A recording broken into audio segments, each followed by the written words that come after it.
Testing. Oh, shit. Yep, that's on. Good morning, everyone. My name's Will, and I'm one of the Assistant Secretaries at the Victorian Trades Hall Council. I'm going to be emceeing today. I apologise up front. I've had laryngitis, but I am in recovery. Totes fine. Before we kick off formalities, I'd like to introduce Uncle Tony Garvey from the Wurundjeri. He is going to do a welcome to country on his traditional lands here.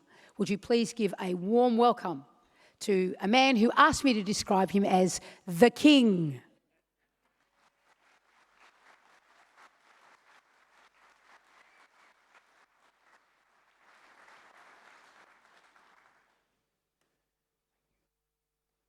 Thank you very much for that warm welcome, and I'll tell you what, it's pretty hard living up to the King. My feet haven't touched the ground since they acknowledged me as the King.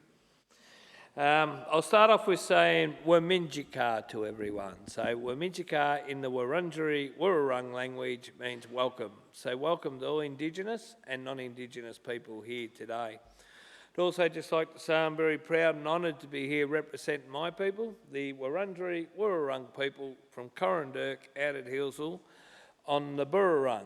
The Burrarung is the Yarra River. We call that the Burrarung is our Wurrung name for the Yarra. My great-grandfather was the last Nurrungita living on the lands at Corranderk. The mission was closed in 1926. He took over from King Barak in 1906. His name was Robert Wandin. My Granny Jemima, which was married to Robert Wandin, died 2 days prior to the mission being closed and being forced into white society due to colonisation. The Wurundjeri people, they were also a part of the Kulin Nation. So Kulin means man. In the Kulin Nation, we had the 5 language groups. We had the Wadawurrung to the west, the Coorong, who were the westerly neighbours to the Wadawurrung, Tanarong to the northeast, Bunurong to the southwest, and the Wurrung of the Wurundjeri territory that we stand on here today. The Wurundjeri lies within the cities of Melbourne, extend from the mountains of the Great Dividing Range, south to the Yarra River, west to the Werribee River, and east to Mount Baw Baw. The Wurundjeri people, they had a social totem. It was Bunjil the eagle. Bunjil represents spiritual powers throughout many parts of Australia. Bunjil taught all the laws about life, behaviour and ceremonies to make sure that our culture would continue for all walks of life throughout Australia. So Bunjil was referred to as the creator of mankind. Bunjil created great people from the land. That is why we call the land our mother, or the mother of creation. Never can the land be taken away. The land will always belong to Aboriginal people. We are part of the land, and the land is part of us. Our story is similar to the European people. Theirs is by their chosen faith, ours is by the dream time. We both have creators and beliefs, and ours is Bunjil. It is a traditional custom of the Australian Aboriginal communities to be asked and to give permission for people to enter their lands. And today you have now joined with me to honour the spirits of my ancestors, past, present and merging, who have nurtured this land for over 80,000 years. And we, as the owners of the land, offer a heartily welcome to the land and hope that together as citizens of this beautiful country, we can build, develop and unite stronger nations for all peoples. I'll close in my Wurrung language, which is Wurminjaka, Wandoon, Wurundjeri, Balak, Yemen, Kumibik, which means you're most welcome to the land of the Wurundjeri people. Before I jump down, I just want to grab another couple of minutes off it because I think it's important. We just don't tick boxes on welcome the countries. We do a quick education course. I think that doesn't hurt if we've got a couple of minutes. Just recognition of our flags. I just want to touch on a couple of things. Recognition of our flag in our own country. It's not recognised in any flag book right across the world. Total disgrace. Absolute disgrace. The oldest living culture in the world. Over 80,000 years old. Your flag doesn't even represent your own country. We bring one from England over here to represent our country. Well, I think that's a total disgrace. Also, I want to touch on changing the date. Recognition of changing the date is very important for Indigenous people. And why is it important for Indigenous people? I'll tell you why. Because there was over 500,000 Indigenous people killed on Invasion Day to now. That was 90% of Australia wiped out of the traditional owners of this land. We are 3% of our own country. 30% of our 3% are in custody due to white man law. Joke. So changing the date, and I'd say they got it wrong. You know, like Anzac Day, I don't go to Anzac Day anymore. And that's not that I don't respect people, it is because they don't respect us. They don't recognise Indigenous people that fought in the war. My grandfather fought in the war. World War I, Aboriginal man, had to lie and say that he was an American Negro to fight for his own country. Another disgrace. And they got it all wrong because when Anzac Day comes around, they call World War I and World War II, and they want us to bow our heads to it, but they don't recognise the war they had with us. So that is World War II and World War III on Anzac Day to me, because World War I was the day our country got invaded and taken over, and 90% of our people were slaughtered with no guns, no nothing to defend themselves. So that's a total disgrace, another one. And just a bit of support around the treaty. Wouldn't go Australian either. So I think the treaty's going to give us a little bit of say in our own country, which we've been waiting for 235 years. And it's another disgrace by the government. So the treaty needs to be recognised, but I'm a little bit confused about the treaty, as I keep telling the Parliament House. I'm a little bit confused. And they said, what are you confused about?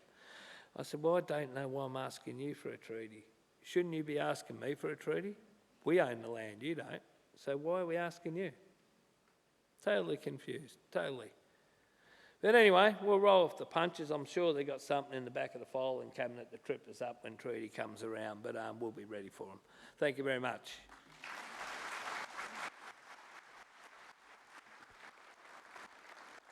Thank you, Uncle Tony, for both that welcome and also for reminding us that it's really important that we acknowledge our history, and also that it's very important that we stand in solidarity with First Nations peoples all around this country. We acknowledge the Wurundjeri people as the traditional owners of the land that we're on today. We pay respects to their elders past and present, and we acknowledge that this land was stolen, it was never ceded, and that it always was and always will be Aboriginal land. All right, so we are now going to kick off today's proceedings. So before I invite our first speaker up, I want to draw your attention to the app that we are using to ask questions, right? No matter where you're watching this conference, because we do have some folks watching in different regional centres today, you can ask questions. You can just log into this website. You can see there, www.sli.do. And the customised session ID code to promote for all in-person HSRs, so those both here and in the regional areas, to ask questions is hashtag HSR 2022. And this information will appear throughout the day today, so you don't have to try and remember it or write it down frantically now. And then you ask your question, all right? I can't guarantee that we'll get to all questions, but we do try. I'd now like to introduce our first speaker for the day, It's the other, VTHC Assistant Secretary, Amanda Threlfall. Now, she is speaking for Luca Licari, who is the Secretary of Trades Hall, who unfortunately can't be here today because his partner has COVID and his children both have gastro. So that is an unfortunate confluence, I think we would all agree, right? So he's home doing that, looking after that. And so we have Amanda here today. So would you please give Amanda a very warm welcome?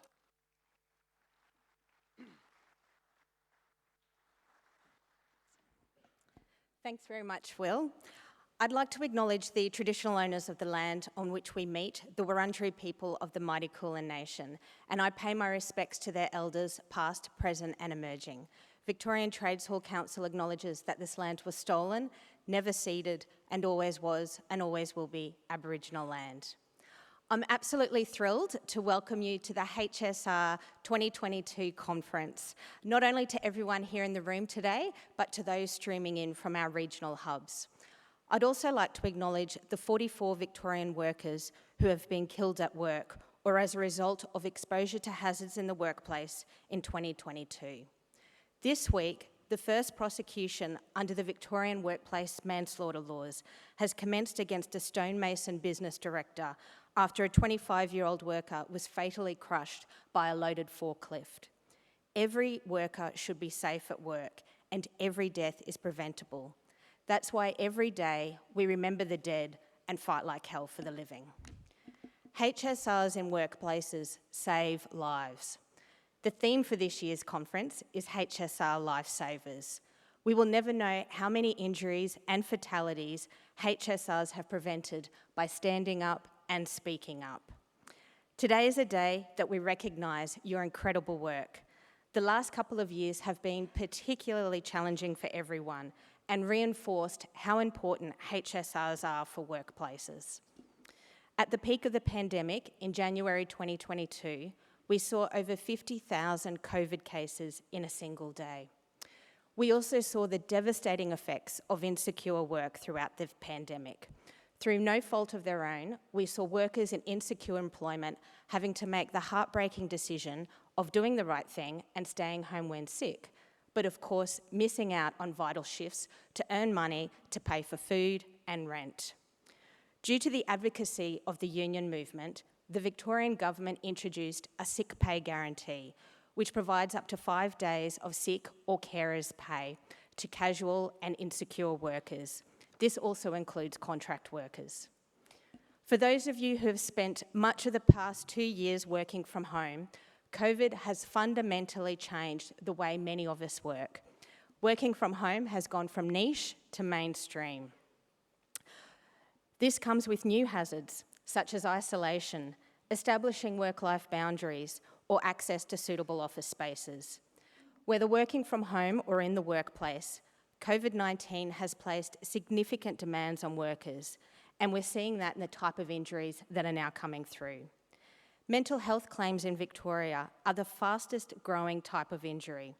Whether this be from stress and excessive workload, or bullying and harassment, or another type of psychosocial hazard, workers with a mental health injury are around 30% less likely to return to work than those with a physical injury. Again, due to the campaigning of the union movement, we look forward to the introduction of the new psychological health regulations by the Victorian government. Labour hire workers are now covered by the Occupational Health and Safety Act. There are almost 600,000 labour hire workers in Victoria who now have the same occupational health and safety rights as other employees in their workplace. Before this year, dodgy employers could insure themselves against fines or penalties they receive for breaching the Occupational Health and Safety Act. This is no longer the case. If a company gets a fine, they must pay a fine. The Victorian Sick Pay Guarantee, psychological health regulations, and new protections for labour hire workers will make our workplaces safer. And that's what the union movement is all about. We create safe and healthy workplaces for everyone. Today's agenda is absolutely fantastic, and I would like to thank our sponsors for supporting today's conference, Slater & Gordon, Unity Bank, and MGI Audit. Each of you have a massive role to play to ensuring the health and safety of Victorian workers. Today, celebrate the crucial work that you do as HSRs and enjoy the conference. Thank you.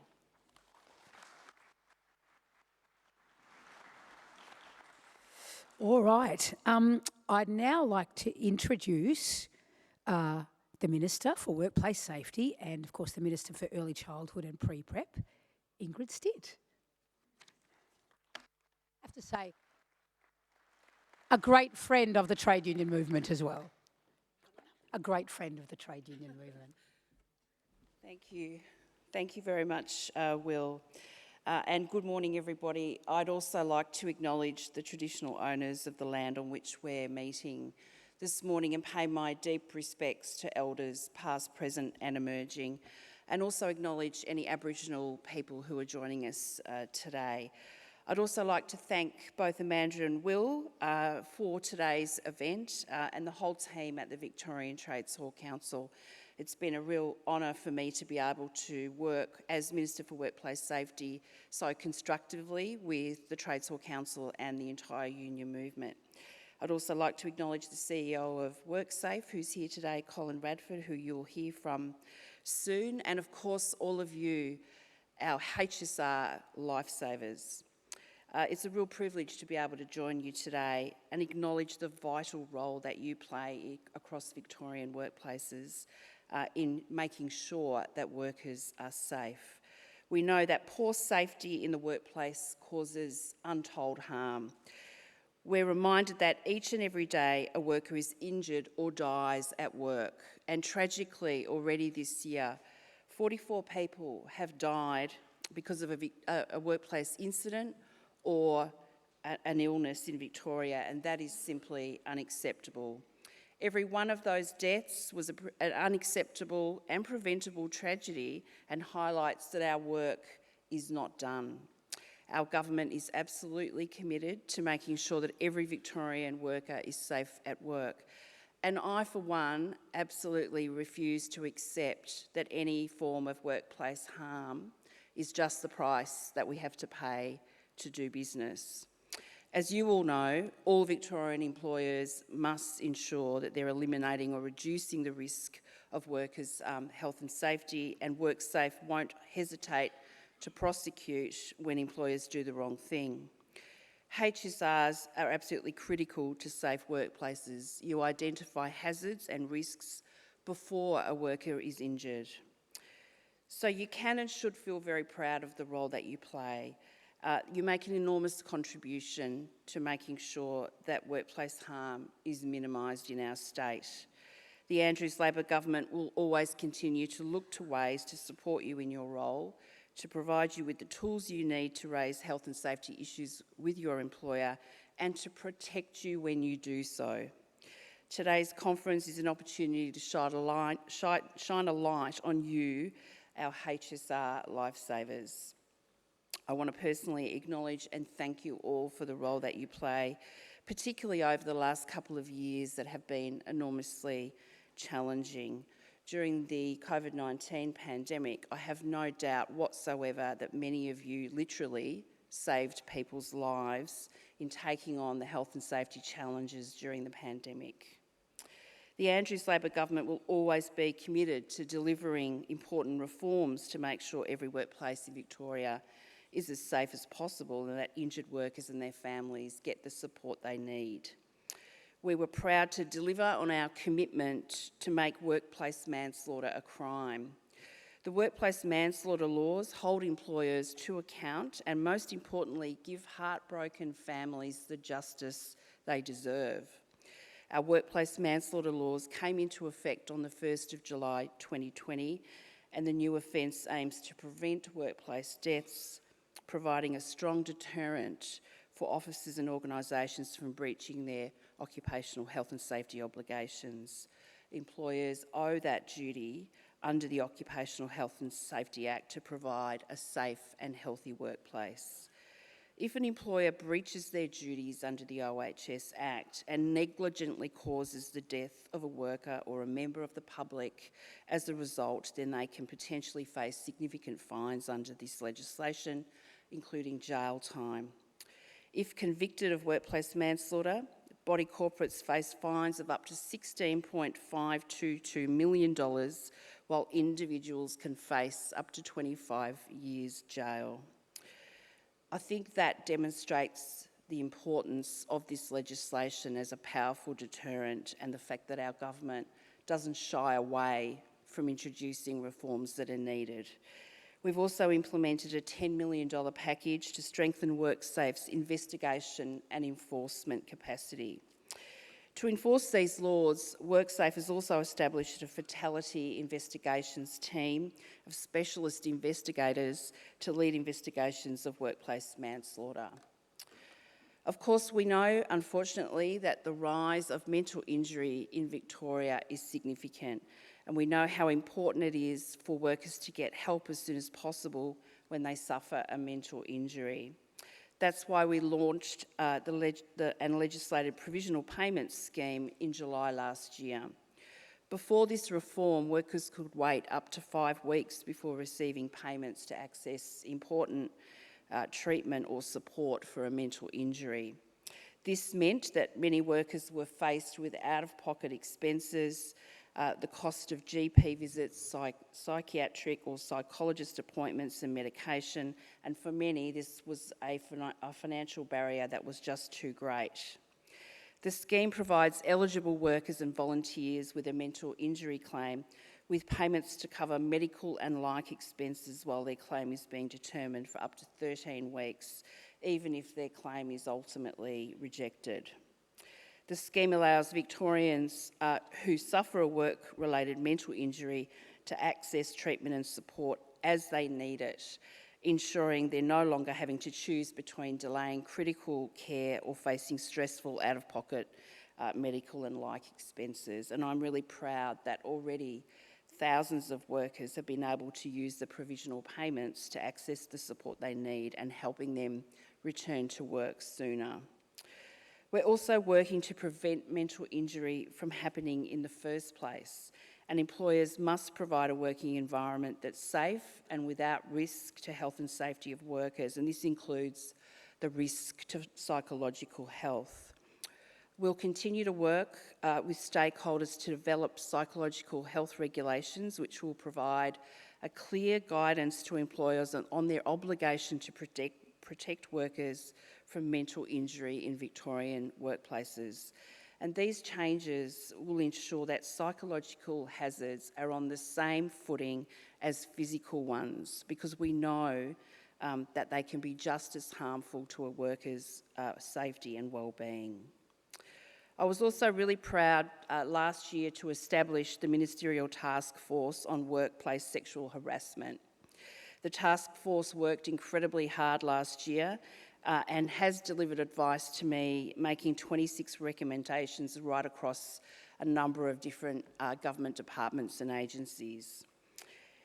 In July this year, I announced that the Andrews Labor government response to the recommendations ensured that we'd be accepting in part or accepting in principle 21 of the 26 task force recommendations.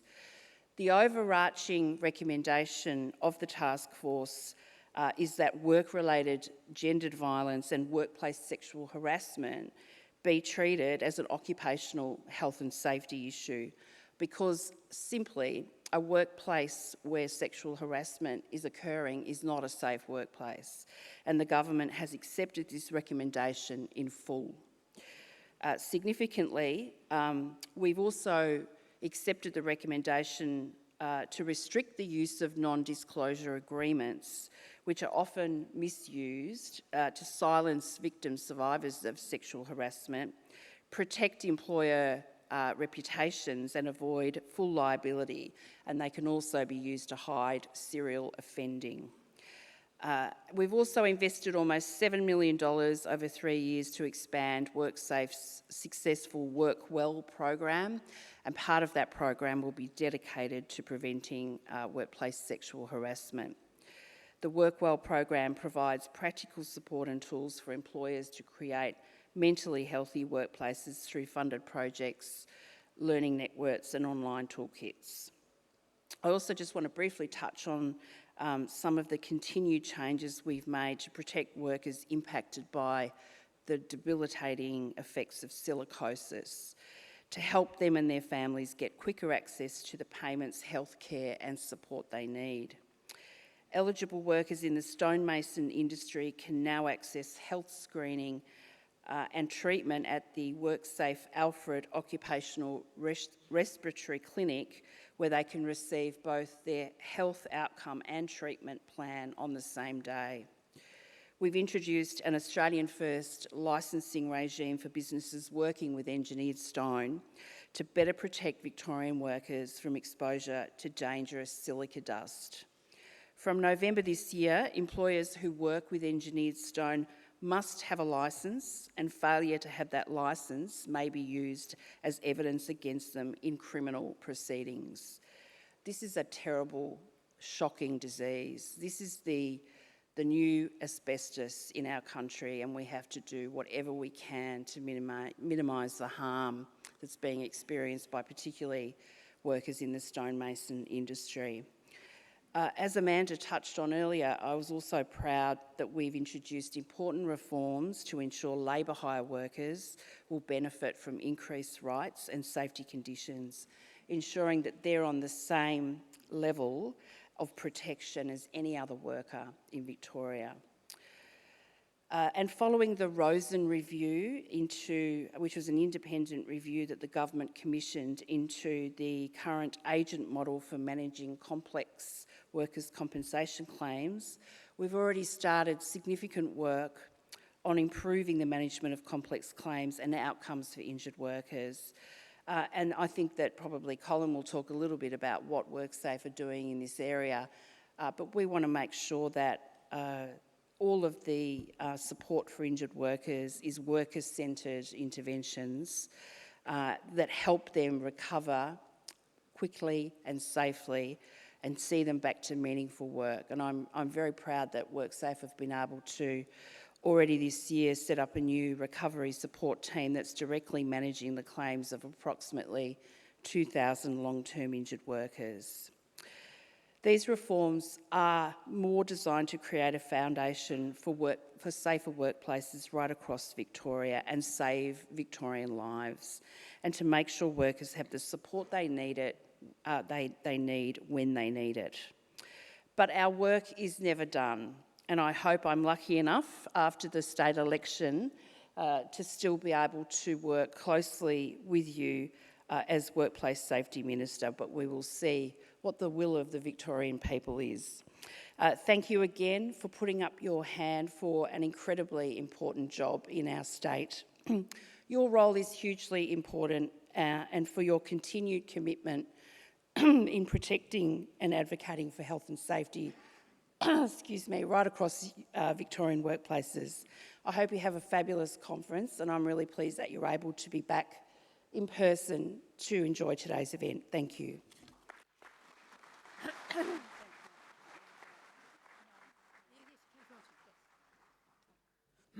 All right, I'd now like to invite Colin Radford, the CEO of WorkSafe, to the stage. This conference would not be possible without WorkSafe's support. Their ongoing commitment to this particular conference as part of a broad commitment to supporting HSRs makes today possible. Would you please welcome Colin Radford?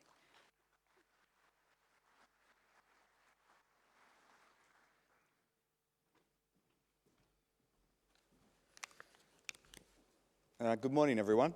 I'd also like to begin by acknowledging the traditional custodians of the lands on which we meet today and pay my respects to elders past, present and emerging. And I extend that respect to any other First Nations people who are with us today.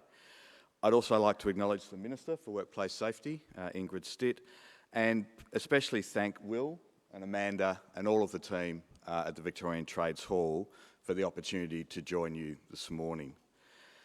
As the CEO of WorkSafe and as a former HSR, now admittedly it was around 35 years ago, this is one of my favourite events of the year.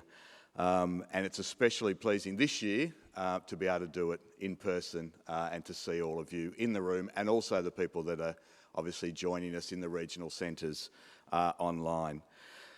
It's a privilege to address and acknowledge the people who are the eyes and ears on the ground of Victorian workplaces, our key partners in prevention, and indeed, as this year's conference theme acknowledges, genuine lifesavers. There are more than 345,000 workplaces in Victoria, and as much as we would like to, WorkSafe simply can't be physically in every workplace every day. That's why HSRs are so important, and that is why I always say to our inspectors, especially our new inspectors who are doing their induction, whenever you do a workplace visit, whenever you do a workplace inspection, make sure the first person you speak with and the last person you speak with at that workplace is the HSR.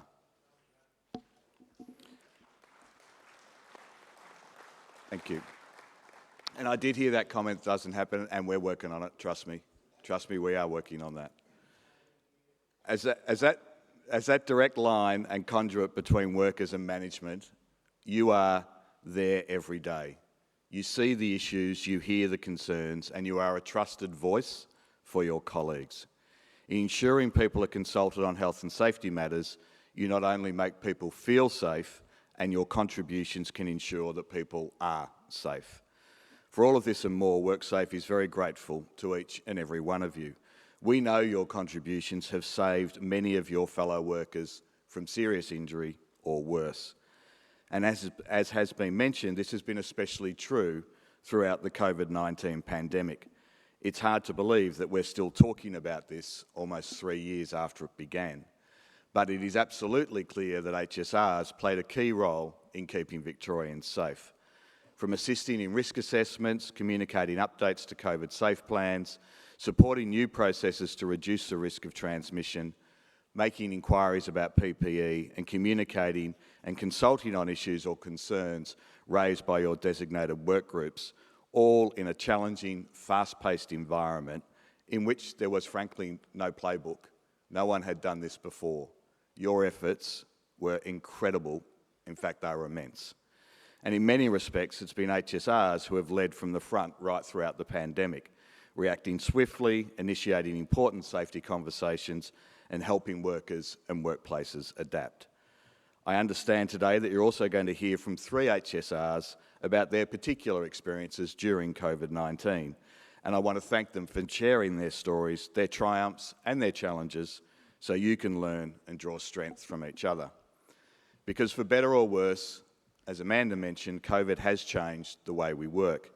For many, the dispersed workforce will remain in the post-pandemic world, and workplaces and the HSRs that support them face the added complexity of protecting workers that they often cannot see.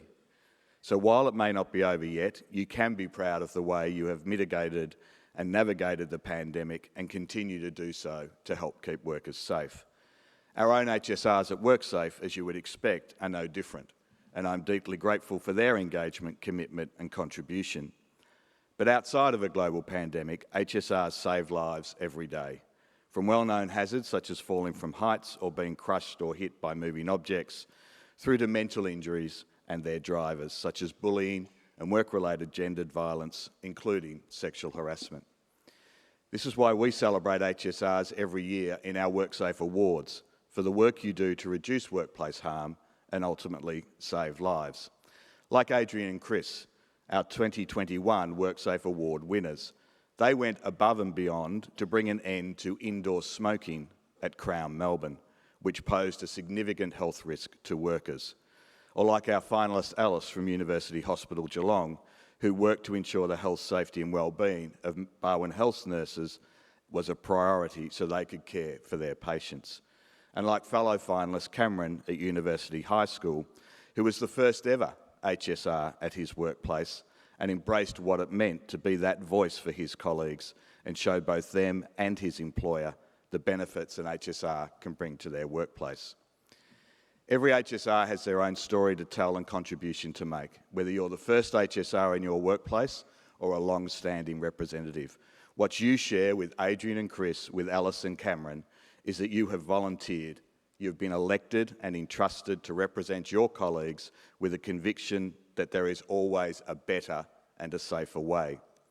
In fact, so important are HSRs to helping WorkSafe achieve our purpose of reducing workplace harm that enabling you and supporting you in this role is one of the 6 strategic priorities that we have identified to make a real difference in better safety outcomes in workplaces. Since the last conference, WorkSafe has increased engagement with HSRs to provide more support to identify gaps and opportunities to improve services and guidance. We've refreshed our publications and we've trialled industry-based HSR forums in the disability sector. We've worked with Trades Hall, we've built dedicated HSR refresher training to tackle the issue of work-related gendered violence, including sexual harassment. Now, there is still much work to do, but we are committed to our strategy of informing and empowering each of you in your role to ensure that employers understand their obligations and support your training and development, because there is no doubt that we will need you as we reach out to our goal of making Victoria the safest place to work in Australia and one of the safest in the world. So if I can just finish with a quote from Adrian and Chris, because I think this sums up the spirit of every HSR. We don't put our hand up to do this work and represent workers for awards. We do it because we want to help people. That is what it means to be an HSR, and on behalf of WorkSafe, your colleagues and the broader Victorian community, I wish to thank you all very much for your work. Thank you.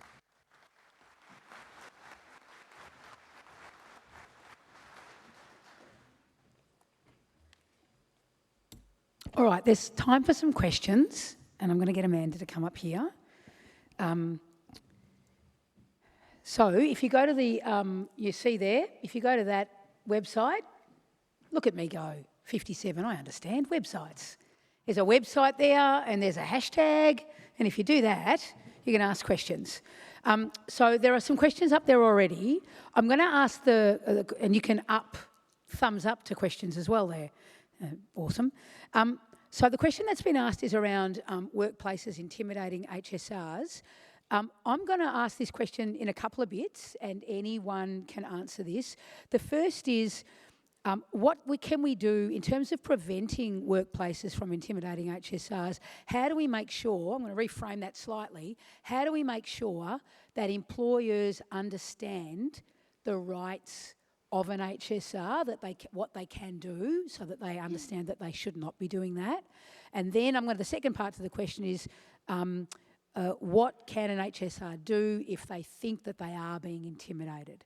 So I might, I suspect, Colin, given your comments and given the slight heckle that we had there, feisty lot, I might put that to you first, which is, what is it, what can we do?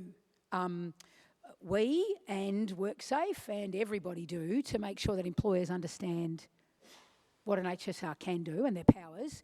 And then secondly, do you have any advice for HSRs about what they can do if they think they are being intimidated? Yeah, thanks, Will, and thanks for the question. I think you summed it up when saying what can we all do. There is an opportunity for, I think, all of us to help employers better understand the value that HSRs bring to the workplace. There is absolutely no doubt that safer workplaces are more productive workplaces. Like, it's actually in the interests of an employer to have an engaged workforce where safety is the number one priority. Prioritising people over profits and productivity must always be the number one rule in any workplace, because safer workplaces with well-engaged workforces where there is consultation, there is an acknowledgement and genuine respect for the role of HSRs, will not only be safer workplaces, they will be more productive. It is incumbent on us at WorkSafe to do more to educate employers about the critical role that you play, and we can do that through a range of methods, whether it's public education campaigns, visits, etc. I also think that where you find yourselves as HSRs either not being listened to, not being respected, or as the question suggests, being intimidated, intimidating an HSR or disadvantaging an HSR for doing their job is a breach of the Act. It's a criminal offence because all of the breaches of our Act are actually prosecuted in the criminal jurisdiction. So if any of you are suffering from intimidation, if any of you feel that you are being disadvantaged because of your role as an HSR, please get in touch with WorkSafe and we will act. I promise you we will act, and I can give you that personal commitment as the CEO. You can contact me if you wish, and we will come and visit your workplace and we will work with you, and we regularly have to work with HSRs in circumstances where they have been intimidated or disadvantaged. So please do contact us and we will support you. Any of the other panellists? Yep. I might just add to Colin's comments and just note that that was one of the reasons why I was determined to make sure that the labour hire amendments were made to the Act, so that if you're in a employment arrangement that's not as secure as being directly employed, that you still have the rights as HSRs to use the full, force of your responsibilities under the Act. But the government will always look at ways in which we can make sure that HSRs are able to fulfil their responsibilities and duties under the Act, to hold employers to account, to provide safe workplaces. So I don't see it as being a static thing. I think it's something we have to always have an eye to, because of the changing nature of both workplaces and the changing nature of the types of risks that are out there in modern Victorian workplaces. Excellent. I'll make one extra comment. Join your union. We all know that we are, we all know we are much stronger and we are protected when we act as a collective rather than as individuals. So that's my additional comment to make today. Join your union. If you are being intimidated in your role as a HSR, contact your union. See, Amanda, that's why you're there. All right. There is a couple of questions here that are kind of related, and they're addressed to you, Minister, which are particularly around mental health issues. So there's some HSRs here who are wondering, whether there's going to be new legislation passed that will address mental health issues, particularly in relation to HSR duties and rights, and then specifically how are we going with a new psychological health regulation. So there's a couple, I suppose the big overarching question is, we all acknowledge that mental health issues are a big issue now, and they are a growing part of the work of HSRs. So what is there, what's in place, or what might be happening coming up that will support HSRs in their role in managing and supporting people with that? A really important question and a priority for the government. We know that unfortunately there's been an exponential increase in the number of workers' compensation claims made in Victoria around mental injury. And we know that the harm that can be caused by mental injury is significant. So our government had a royal commission into the mental health system, and we have agreed to implement every single recommendation of that royal commission. And there are a couple of specific recommendations made around mentally healthy workplaces, which we are in the process of implementing. One of them is around making sure that we get employers, unions, community organisations together on a task force to look at all of the priorities in this area. More practically, for you as HSRs, already mentally healthy workplaces are a requirement of the OHS framework, not just to make sure that workplaces are physically safe, but that they're mentally safe as well. So I think we've come a long way in people's understanding of that as a community. And it is important that when people do face this sort of harm, that they feel they're able to put their hand up, that they're not stigmatised for it. And that is an ongoing piece of work that the government will continue to pursue. And I think that the Mental Health Royal Commission really helped to shine a light on the importance of people being able to put their hand up and getting the support that they need.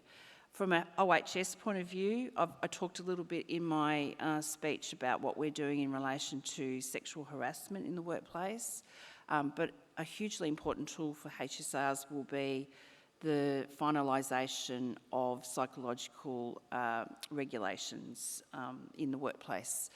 It's very simple concept for employers and HSRs and unions to get their head around what they have to do to minimise physical risk, but it's not as straightforward when it comes to psychological risk. And what the psychological health regulations will do is actually map that out so that it's very clear for an employer what their obligations are to provide a safe workplace. There's been a lot of consultation already with stakeholders about the development of those regulations, and we are still working through that, and WorkSafe are involved in that work as well. We want to get it right, and we're hopeful that if we are still the government after November, that we'll be able to pursue the finalisation of the regulations as a priority. Does anyone else want to? I mean, it was addressed to the Minister, but no, that's all good. There's a couple of questions here that are kind of related that people want to ask. It's again in relation to when an employer or a manager, they don't want to engage with their HSRs, or they try and put restrictions on their HSRs. I'm going to go to you again, Colin. Yeah. You can just say what you said before, but I think it's worth teasing that out a little bit because it's clearly something that people feel. Yeah, no, thanks, Will, and thanks for the question. And I should have mentioned earlier that WorkSafe actually has HSR support officers. Like, we have people at WorkSafe that their full-time job is to support you. And I'm trying to see through the lights here to see if Mike and Padmini are in the room. They probably are. If they're not, I'm sure they'll be watching online. But we have a dedicated team who work with you, and that's both in a mix of kind of industry forums, but also one-on-one support. So again, I can only reiterate that if you are experiencing challenges in your workplace with your employer, to contact us, and we will work with you, because sometimes just us sending an inspector in is not going to help. Oftentimes we've got to work with you on slightly more nuanced ways of ensuring that the employer complies with their obligations under the law. So I think and as Will said, there's a couple of related questions. Please contact us, contact the HSR support unit, contact our advisory line, and we'll put in place some steps to better support you and to help you ensure that your overall workplace supports you and is very aware of your rights and obligations under our legislation. Anyone else want to? Amanda, do you want to add the and join the union? and join the union? Yeah. Excellent. Can I just add to that? Can I just say to that? There is no doubt that unionised workplaces are safer workplaces. Yep. There's no escaping that fact. And so, at WorkSafe, we're very keen that workplaces are organised, because they are safer when they are organised and where there is collectivism in that workplace. So we don't shy away from that at all. In fact, we would greatly encourage it. All right.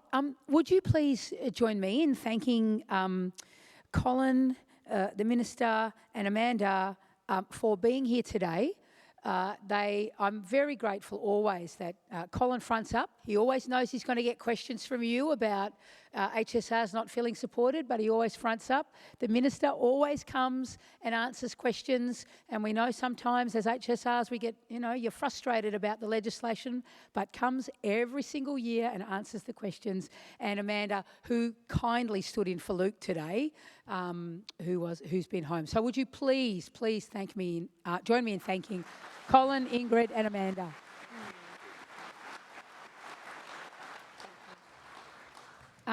All right, now we get to hear from three amazing HSRs, and I'm going to invite them to come up here. So we've got Josh, we've got Penny, and we've got Sheila.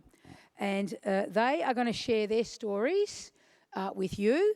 There will again be time for questions, hopefully. So please put your questions through to that the Slido app. So I'm going to kick off first by getting Josh. Now, it's up to you whether you're here or you speak down there. What do you want? No, he likes the lectern. Good on him. He wants to be front and centre. So I'm going to say Josh is an elected HSR working on the West Melbourne docks.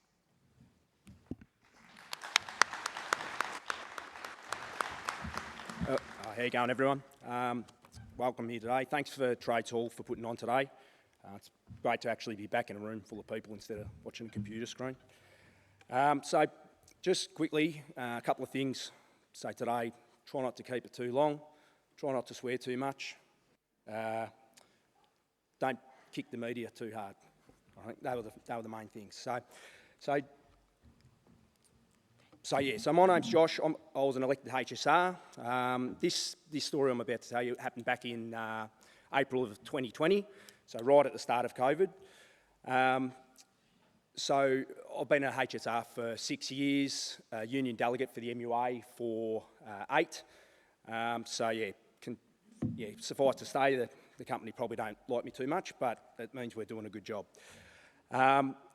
So basically, my DWG that I looked after at the time, we were the guys and girls who, usually in a gang of 12, would go up on board the ships, the internationally crewed ships that would come in from, COVID hotspots all around the globe, and would go up there and do the manual labour type of work. So that's involved in just making sure that the containers can get taken off safely, and then before they sail, the same thing, so that they can head off to sea and nothing falls off, basically. So, also on the day when these main events happened, I was picked up as the terminal safety facilitator. So this is an intermediary position between management and the employees. Basically, we go up, we do ship inspections, make sure everything's safe for the guys and girls to go up, and then do various other safety roles around the terminal. So a bit of background. So, as we all know, in April 2020, there were no vaccines. There was a lot of hysteria around what was going on with COVID in general. Little was known how it was transmitted, how dangerous it was. So the crews on these ships, when they docked in Australia, they weren't allowed to disembark the vessel, and at the time, the Department of Health had guidelines in place for ships' crews that hadn't completed a 14-day quarantine since their last international port. They were required to stay in their living quarters unless they were performing essential tasks. They weren't allowed to have any contact with us as wharfies, and they had to, on top of their normal PPE, had to wear face masks. So the real issue that we sort of faced was what happens when these, men and women who are on these ships from international ports aren't in port, they don't have a face mask on. Have they walked along a passageway? Have they coughed on a surface that we're then going to touch? Are we going to then pick up COVID and then transmit it through to our families and the broader public? So there was a lot of poor communication between government and the company around the amendments being made around COVID safety. Department of Health were bringing out, new versions of these documents around. Basically, we were border force workers, we were classed as border force workers in the maritime industry, and they were changing on a day-to-day basis sometimes. So for our workforce, there was a lot of confusion around how to stay safe and how to maintain COVID safety on the docks. So the first issue arose at the adjacent stevedore. A ship arrived that hadn't completed 14 days since its last international port, and guys had concerns over there that, what happens if we go up there and contract COVID? What happens if we then take it home to our families? So they kicked up a real stink, and the result of that was that workers were stood down for 3 days. There was, I think, 7 shifts that they were stood down off pay. All right, for sticking up for a genuine safety concern. Our union, the MUA, got slammed in the media, as the media do. Mainstream media, they love to give us a kick, whether it be on a safety issue like this or whether it be come Christmas time and EA negotiations are going on for our, you know, hard fought sort of, you know, right to bargain for good agreements. You know, along come the media and tell you that the greedy Grinch of the waterfront, the wharfies, is holding up little Johnny from getting his push bike at Christmas. So, yeah, so this is what happened over there, and based upon that, there were conversations held between our union and the company that I work for, just around how do we mitigate, you know, not having a ship sit there for 3 days and not be worked. What can we do? So informal agreement was made that we would get the crew to sanitise the frequently touched surfaces, as per what Department of Health had advised was a good idea. So fast forward a couple of weeks, 2 weeks later, and the Lashes were meant to board a ship that was about to dock in West Melbourne, and all of a sudden, company do a backflip and say, no, we're not going to get the crew to do it. So I, as safety facilitator on the day, went down and was speaking to the lashing team leader, and was just basically running him through the document that Department of Health had put forward, you know, which basically said, focused on the areas of crew isolation in their quarters, the PPE that they had to wear, and also sanitising of the frequently touched surfaces. So lo and behold, there was a supervisor that was eavesdropping on my conversation, and all of a sudden I get called upstairs to have a meeting with one of the managers, and was asked why I was directing the Lashes not to board the vessel. And I said, no, that's not what I'm doing. I'm providing them with the Department of Health's document, showing them, you know, going through frequently touched surfaces should be sanitised, and, you know, this isn't in place. We've got genuine health concerns that a ship that hasn't had 14 days since its last international port is docking. We're about to go on it, yet anyone who's lucky enough to be able to fly back into the country has to get banged up in a hotel for 14 days by themselves or with their family member. So this was a real issue. So the company turned around and said no, sanitising wouldn't take place, and that the wharfies, the stevedores, were required to do their job as per normal. So we ended that meeting, and we got in touch with our union, and they came down on site. They weren't allowed to enter at that stage because of COVID safety measures that were in place, but we all met out in the car park, guys met outside. So straight after this, the ship arrived and it tied up. The supervisor came down to give the daily toolbox for that afternoon shift, and he was questioned by the workforce around where's this ship come from, how long has it been since it's left its last international port, to which there was, you know, a bit of a brush off of no, don't know where it's come from, yeah, oh no, I'm unsure, all that sort of stuff. Guy said, well, we shouldn't be going up there and shouldn't be working it, we've got genuine health concerns, and the response was, are you conducting a cease work? To which myself and Wayne was the other delegate on that day, were at the back of the room and said, no, we're not conducting a cease work, because we knew we had to consult first. And basically we directed all the workers, we said, Lashes, go into the lashing bus, go out to the gangway, but don't board the vessel until we've directed you to.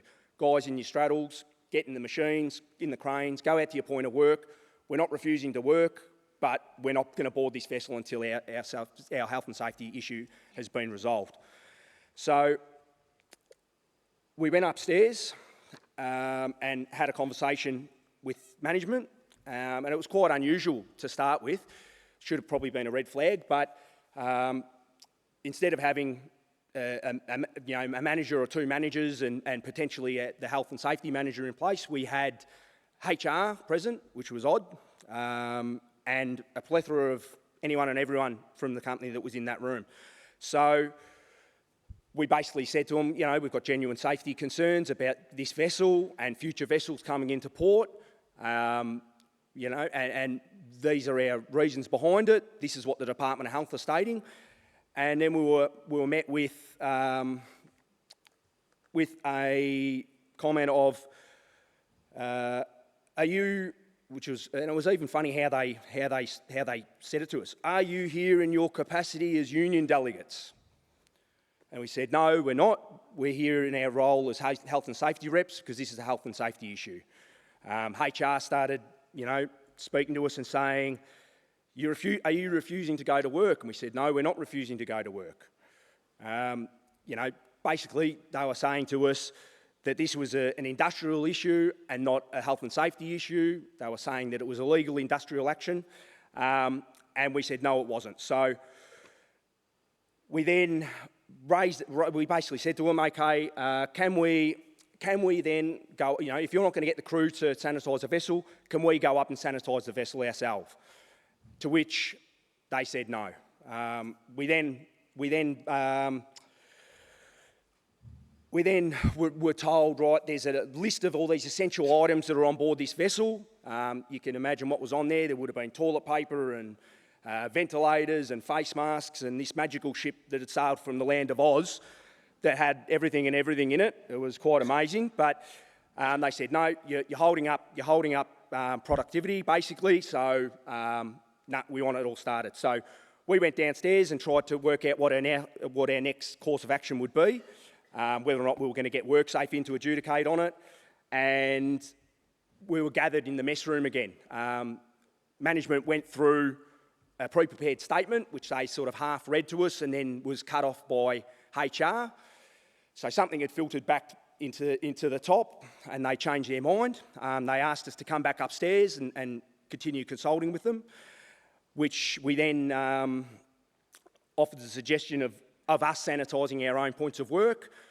They agreed to it. We said, as HSRs, we asked, would there be any employee docked any pay for the time that we had off, which was only probably 2 hours at this stage. And they said no. Then they opened up this cupboard and lo and behold, everything we needed to sanitise these ships was sitting in this storage cupboard, which was quite odd. So anyway, that was all agreed. We then asked as HSRs, we said we should really know where these essential items are on board the vessel so we can get them off first because, as you said, that's a priority, to which we were met with the response of, we don't know where they are. So,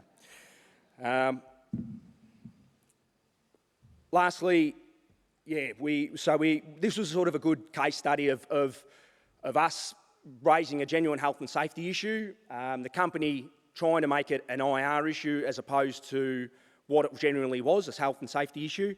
And based on that, we were quite happy with our ability to not only protect the workers that were on that shift, but future, other workers. We use this as a way in which, companies could, not only in Melbourne, but other states could then go and say, well, this is how these guys are doing it down in Melbourne. This is how, they feel safe and they're able to go home.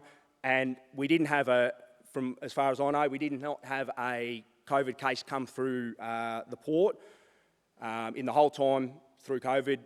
In the only time that actually a case came in came through in late 2021, and that was a community transmission. So we were quite happy with the procedural change that we put in place, and that it stopped domestic transmission. So I'll wrap it up. Thanks very much for listening to us, and have a great rest of your day. Thank you.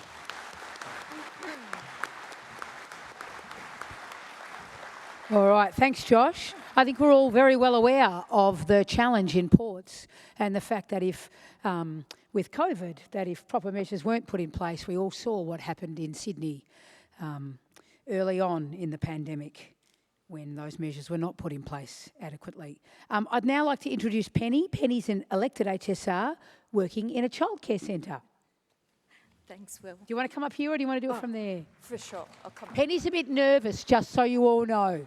All right?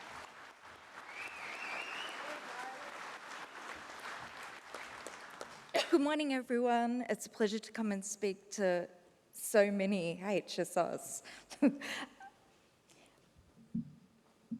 So I was an elected HSR when COVID first began for us in early childhood, which was in early 2020. The first restrictions were started upon us. I'm also an ASU delegate, so I had lots of previous meetings and relationships with management about holding them to account on things that they weren't doing already. So, as we all know, children are snotty and grotty, and we all get sick at the best of times, but this was an especially scary experience for all of us working because we were considered essential services. So we continued through with the daily updates and the daily restriction changes and not really actually knowing what was going to happen to us next when we turned up to work. Our management, which is, we were in a council-run service, so council is very good at getting quick policies out, telling everyone what they should do, but then not really sticking by what they said that we should do. So we had some issues initially with getting sanitizer and things to be able to clean our service with, which ultimately my manager thought it was a good idea to hide the sanitizer from the children and the family members in case it got stolen because sanitizer was hard to come by. So that was tough for us to upkeep what we were supposed to be doing when our manager was actively sabotaging what we were doing. Then the government mandated us to temperature check children when they came into the service. This was a hard policy to understand and get a concept of, and new equipment had to be brought, new thermometers, and originally no one was designated to take the child's temperature on arrival and enforce the policy. So we had some staff taking temperatures, some staff not, people saying, oh no, that's okay, we know that person, they'll be fine, they haven't been anywhere. So it was a bit of an ad hoc implementation at the start. And I wasn't happy about that. As a HSR, we're saying that we're going to be doing these things, and we actually weren't. So I approached management and spoke to them about making a designated person to take the temperature. That's what their job is. They have to be masked, they have to take all the precautions that we've been told to take by the department. So after some tense negotiations, we got somebody that was actually rostered on to do that job every single day, and throughout, it was 12 plus months we were taking children's temperature on arrival. Like I said, I already had some close conversations with management, so approaching management about these issues wasn't hard. I actually had more issues dealing with my DWG because of their belief that COVID wasn't a big thing, or these restrictions are stupid, I haven't been anywhere, I don't believe it's real. So it was hard to bring such a diverse DWG together and get people to be on the same page and to understand that it's not just for you or me, but it's for the children that we're looking after, their families, and the greater community. We don't know what we're dealing with, so let's follow the advice and try and be better. Then we had the mandate of the masks, which was again another hurdle for us. People didn't want to wear masks, people thought it was stupid, people suddenly developed asthma and breathing problems and found that they needed an exemption, and yeah, it was horrible trying to deal with people who were supposed to be professionals and looking after children, and they wouldn't even wear a mask. It's pretty simple. So my boss loved to wear this grotty scarf, I guess you'd call it, over her face and say that she was like fully abiding by the rules. So again, I found myself bringing it to upper management and saying, look, this isn't right, we need a consistent approach to this. So within the next week, we had masks being supplied for us, the surgical masks, the best ones that we knew that would protect us all. So again, it was about getting them to do what they said that they were going to be doing. There's my boss.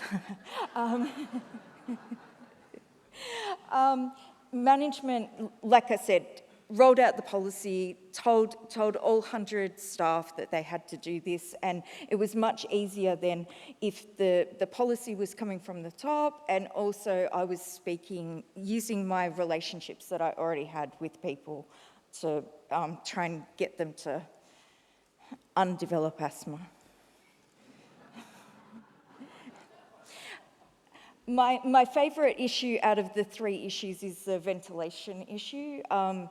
We are quite a small centre, so we didn't have a very big foyer for people social distancing and taking the temperatures and doing that stuff. So I was like, well, this is stupid. We're all crammed in here, and yeah, we need to be more open. So we opened up all the doors and the windows to get some good cross flow going, and that part of my union delegate group, we found out that other areas were having similar problems, and I got contacted by a fellow ASU delegate, and their management was trying to get them to go into the depot and have a toolbox meeting about some training that they hadn't done, and it was going to be like 80 people in this tiny little room.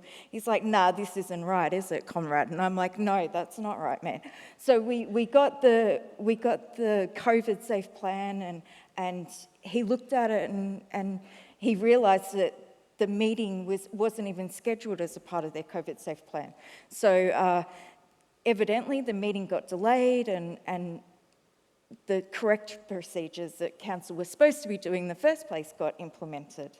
So yeah, it got fixed, and everyone got trained, and they were all healthy and safe, and again, no children or parents or families got COVID from my centre. And the lessons learned are the basic ones. Use the relationships that you already have as being a member of your union, and focus on the real issue, which was obviously at this time everyone's health and safety, and we all want to go home and be safe with our families.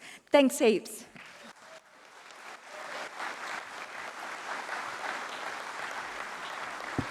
All right, our last HSR to speak today is Sheila. Sheila's an elected HSR who works in the public sector.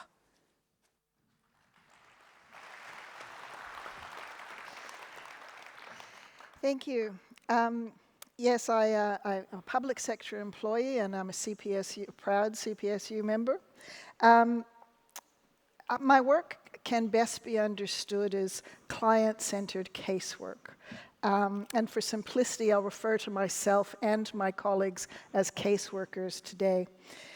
My organization has no control over the input of work and has reported over the past several years a steady increase in the number of cases referred to it.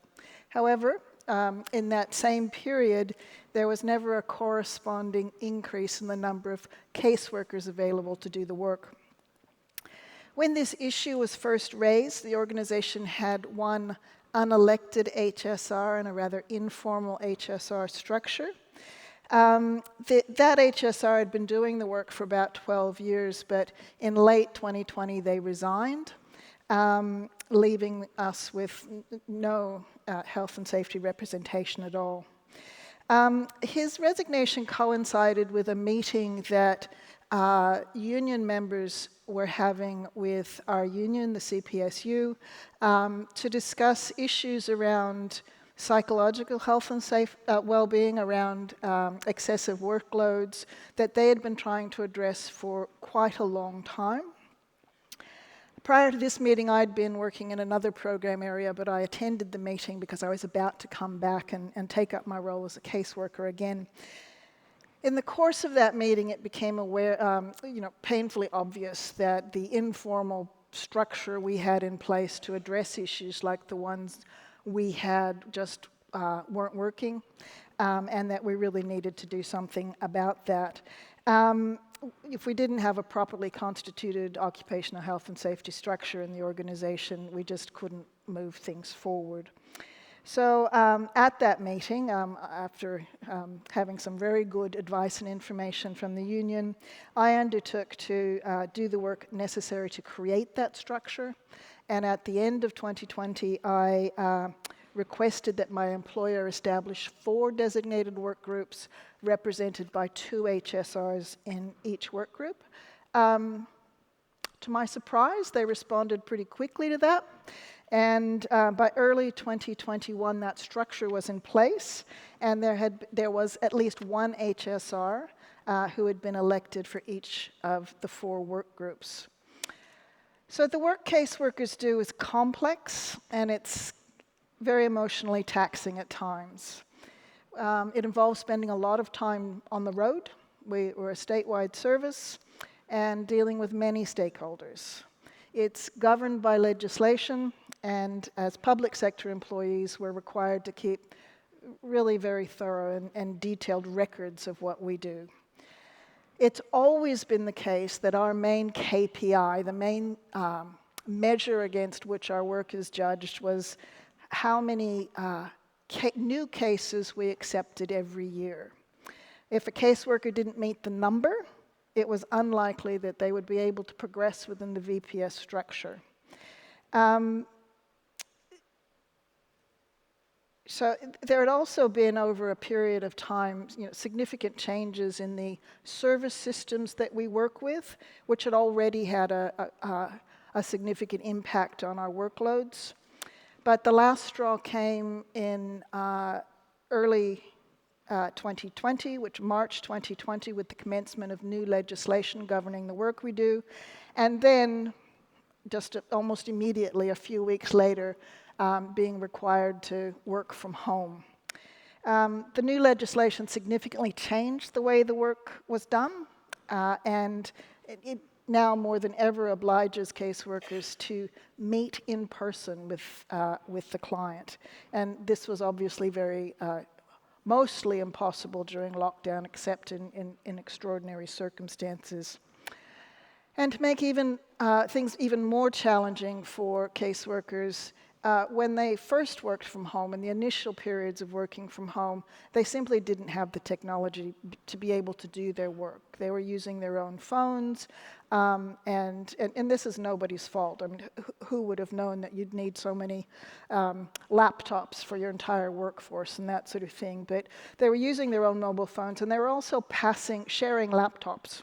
So they'd use a laptop for a week, and then they'd pass it off to a colleague who would use it for a week, and then they'd pass it off again. So it was really very, very challenging.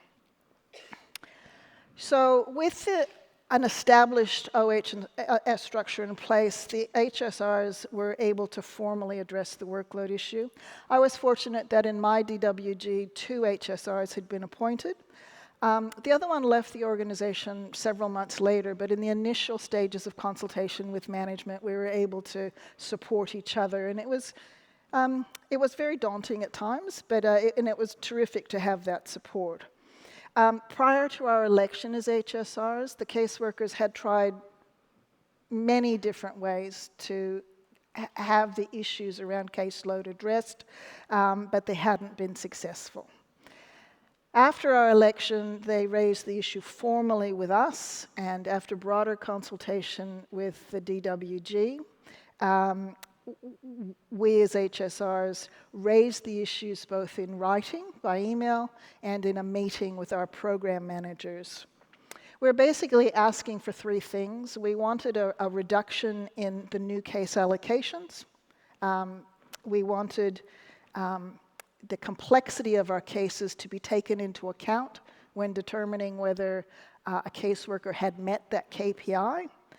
And we also requested an independent review of the work that we do. We wanted someone external to the organization to come in and have a look and to give us, make some good recommendations around what was reasonable for us to be doing, what could be changed in an administrative sense to make our work easier as well. At that meeting, the program managers didn't agree to our requests, but then we were subsequently advised that there would be an external review of the program. After that meeting, there were several meetings held with various levels of management. We were very aware that the review was likely to take about 6 months and that we needed immediate relief for caseworkers who were increasingly reporting real issues of psychological stress. We asked again that, at least on a temporary basis, that the caseload be reduced and that there be a recognition that not all cases are equal, that some are far more complex than others and require more time and more energy and are more draining. This was again refused, so in mid-2021 I issued a PIN. Throughout this issue, I was, without a doubt, just learning on the job. I had only just become an HSR. I was very fortunate to have outstanding support from the CPSU. I know there are people here from the CPSU, and thank you. But I always felt that my HSR knowledge was just one step ahead of disaster. I mean, it's just one step ahead of the process. Luckily, earlier in the year, I had done my 5-day HSR training, so I had some great resources that were provided during that training. The session in that training around issuing a PIN was, put the fear of God into you around, making sure you dot your I's, you cross your T's, and you're completely compliant with what's required of the legislation. So I issued the PIN under Section 21(1) on the basis that due to the mental health hazards in the workforce associated with the workload, that the employer was failing to provide and maintain a working environment that was safe and without risk to health. As a remedy in that PIN, I suggested a reduction in new case allocations for that particular performance period, and that was in recognition that this review was going on, and it would make its own recommendations, and that we would then reassess things then. However, my employer exercised its rights under the Act to ask that a WorkSafe inspector attend the workplace and inquire into the circumstances of the PIN. Prior to the inspector attending the workplace, the employer had made a very slight reduction in the case allocation and had not reduced it to what I had suggested in the PIN, which is what I felt would be reasonable. The inspector attended the workplace several times and ultimately affirmed the PIN with minor alterations, including just a minor alteration to what I had suggested as a reasonable case allocation. Again, my employer exercised its right under the Act to request that WorkSafe undertake an internal review of the inspector's decision. That was a bit of a process. It included, I participated in an interview with that, provided more information that was required, and again, at the end of the day, that WorkSafe internal review affirmed the inspector's decision. But the employer then exercised its right to apply to VCAT for a review of the WorkSafe's internal review. At this point, it became a matter between my employer, who was the applicant to VCAT, and WorkSafe. However, I made an application to VCAT to have myself joined to that matter as an interested party, and at the same time, bless them, the union engaged legal representation for me in that process, because by that time this had gone on far longer than I had ever expected these things would go on, and it was really more daunting than ever. I certainly learned a lot, but I was really thrown in at the deep end and learned the hard way. There was only one VCAT hearing associated with those proceedings, and that was the hearing to determine whether I could be joined as a party, as an interested party, and that was successful. I was joined. Over the next several months, with the assistance of the CPSU, and rather than the VCAT proceedings going forward, we ended up with a negotiated outcome. And in April this year, Bearing in mind this really all started back in 2020, I withdrew the pin. So after all that, what was achieved? At the time, it all felt like perhaps nothing much was achieved. But when I went to put this together and, really list what happened, I thought, well, yeah, that was really worth the effort. So there are definitely improved communications between the employer and employees. There's a formal health and safety structure now. There's a workplace consultative committee, which was a very important thing, because I think, as Josh might have said, sometimes these things kind of cross a line between being an industrial relations issue and being a health and safety issue. So now we have those two different committees with different representation, different caseworkers representing our group. There was an external review of the caseworker caseload, and the employer made a commitment to implement the short-term recommendations, which were largely recommendations about how to improve our administrative processes to free up time. There's also, importantly, a commitment to, during the next performance period, to move away from this number, to have more meaningful ways of assessing the work that we do, including recognition that some cases are more complex than others. So these changes have definitely had a very positive effect on caseworkers. The nature of the work is still really demanding, that it is what it is. It now seems more manageable, and morale has definitely improved. And as an added bonus, because we have a proper structure in the organization, and we've raised a number of safety issues successfully. It seems that all employees, not just caseworkers, but those in the other DWGs as well, feel more confident to raise issues, and the health and safety reps in those DWGs are more confident to actually move forward and address them as well. I was going to sign off there, but I just wanted to say one more thing and reiterate what Amanda said. You might have seen through this how grateful I am for the support of the CPSU. Join your union. If you're not a union member, join your union, because when things get sticky, you'll find that it's well worth it. Thank you very much.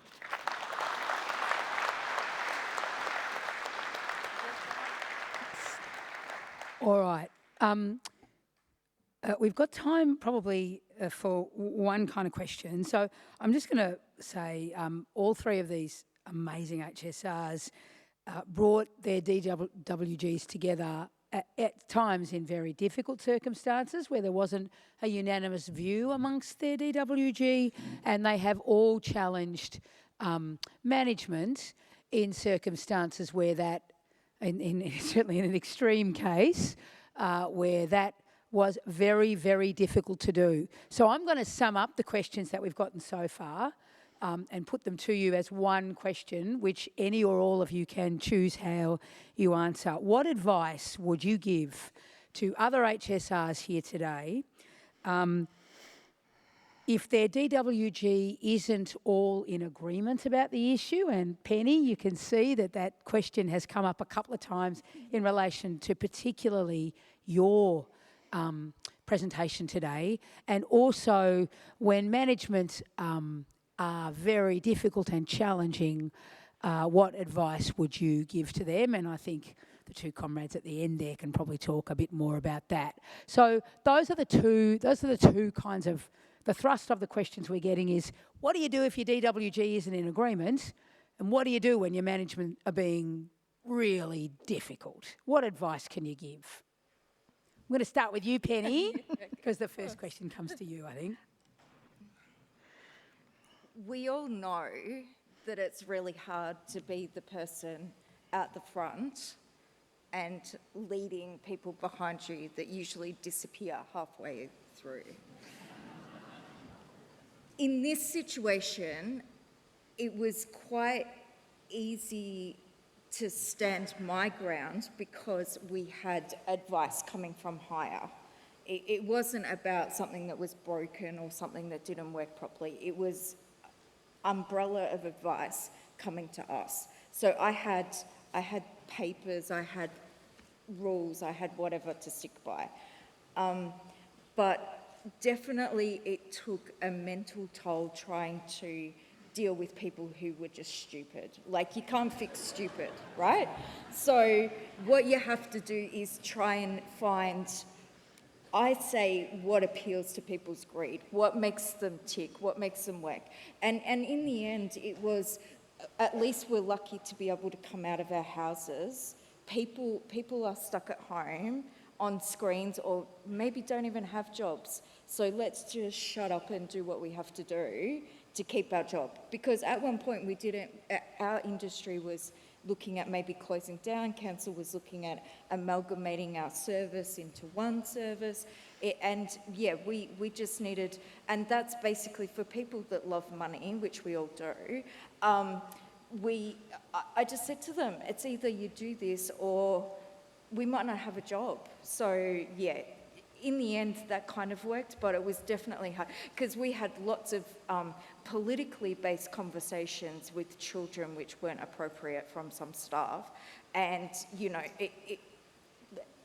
it got really messy at some points. But you just have to, being in this role, we all know that we're special and no one wants to do this. We're all called to do this. And you look behind you and there's no one. So yeah, that's what I did. That's how I managed it.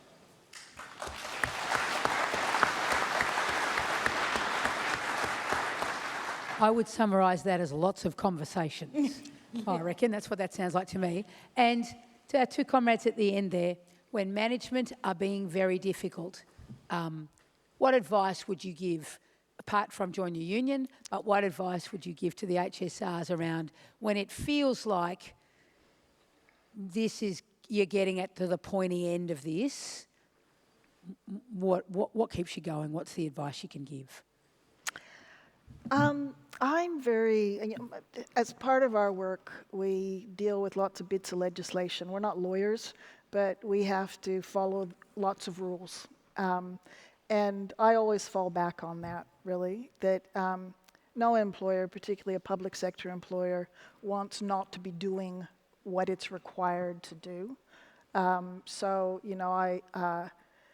really stuck to the legislation, what they're obligated to do. I also, one of the really important things for me, and I know this is easier for me because I work in a job where everyone has computers and email, but we're obliged to consult with management, but I also felt it was extremely important to consult with my colleagues. When someone raised an issue, I'd always summarize that issue in an email with their permission to our colleagues and ask them for input, because there are always going to be those people who don't feel they can speak up for whatever reason. There are people who felt that they couldn't be doing what I was doing because they were on contract or they had young families and it was all too much. But when you do that, when you consult, and what you get back just adds more weight to what you're raising. So instead of saying this one person raised this thing, we were able to then say after consultation, 20 caseworkers feel this way. So I guess it's that two-way consultation and really just sticking to the rules and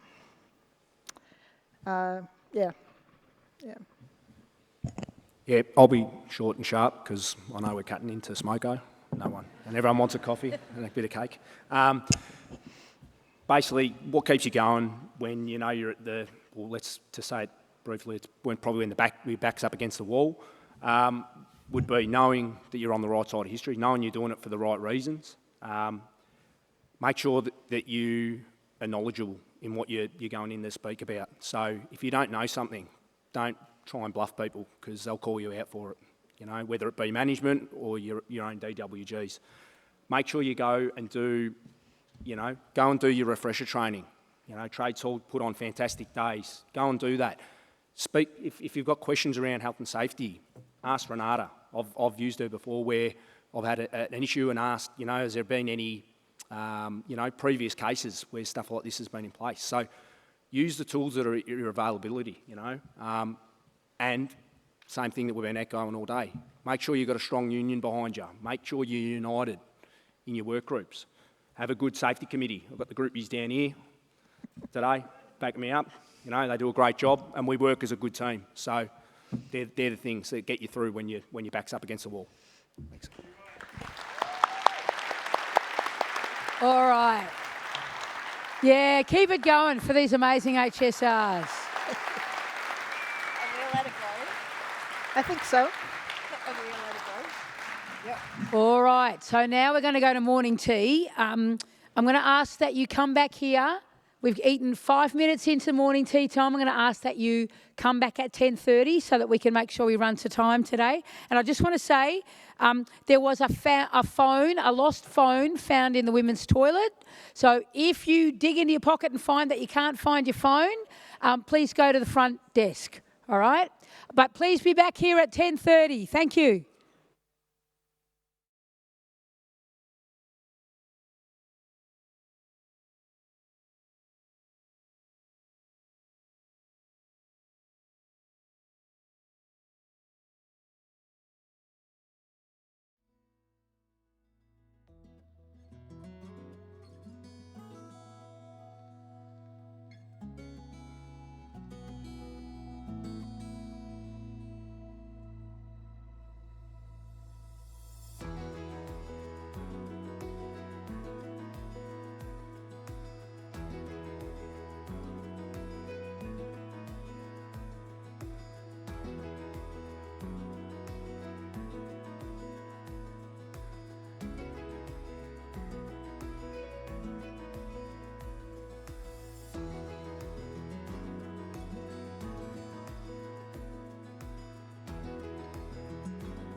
for those of you who are here, bang on 10:30.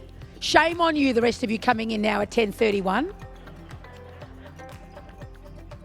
I thought I was very clear. Come on in. Make yourselves comfy. Settle yourselves down. Those of you who are here, bang on 10:30. You're going to get a little gold star later.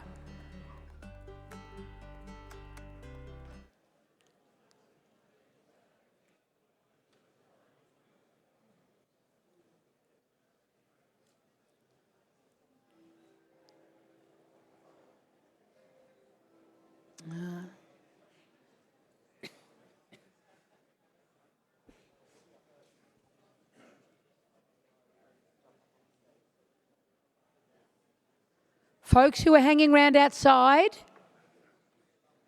please make your way in.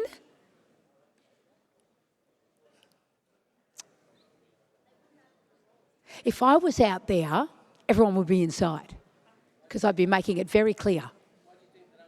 So, I know, I can only be at one place at a time.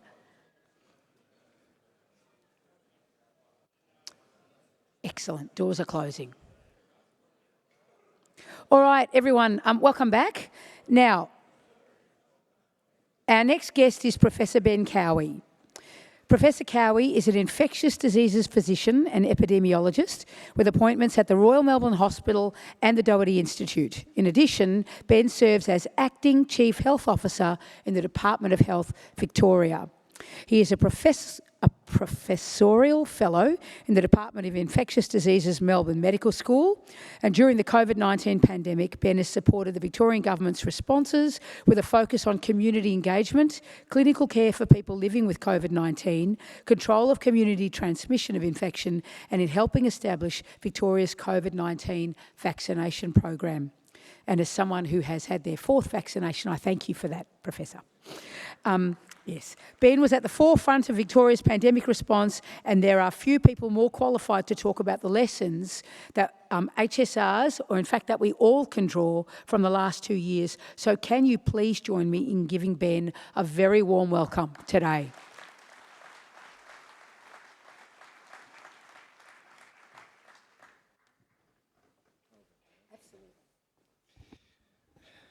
Thank you so much for the invitation to be here today. Don't be too hard on the people outside. If I wasn't speaking next, I'd be out queuing for coffee still as well. So thank you so much for that introduction, Will, and for the invitation from Trades Hall to come and speak at this really important forum. I think that it has been a very challenging time to be a health and safety representative over the last 2.5 years. And whilst those challenges might be changing in the months to come, they certainly will be no less. I think whatever I can do and the public health team in Victoria can do to support you in your really important roles to make Victorian workplaces as safe as they can possibly be, as we do embark on quite a different phase of our response to COVID-19, and then also seek to address all of the other priorities and challenges and opportunities that the pandemic and our response to it have put on pause for a while. So before I start, I'd like to acknowledge the traditional owners of the lands where we're meeting, the Wurundjeri people of the Kulin Nation, and also the Boonwurrung people of the Kulin Nation, and acknowledge their elders past, present and emerging, and a particularly warm acknowledgement to any Aboriginal colleagues who are here with us today. Secondly, I really do want to acknowledge Victoria's health and safety representative HSR workforce. The pressures that I referred to when I just started, I mean, you all know these far, far more and have lived them far more fundamentally than I have. But it wasn't just what people immediately think about around keeping our workplaces safe and keeping our colleagues safe during what was and continues to be a challenging time. We heard a little bit from the previous speakers about the challenges of ensuring workplace safety when, for some sectors, large parts of the workforce were all of a sudden working from home.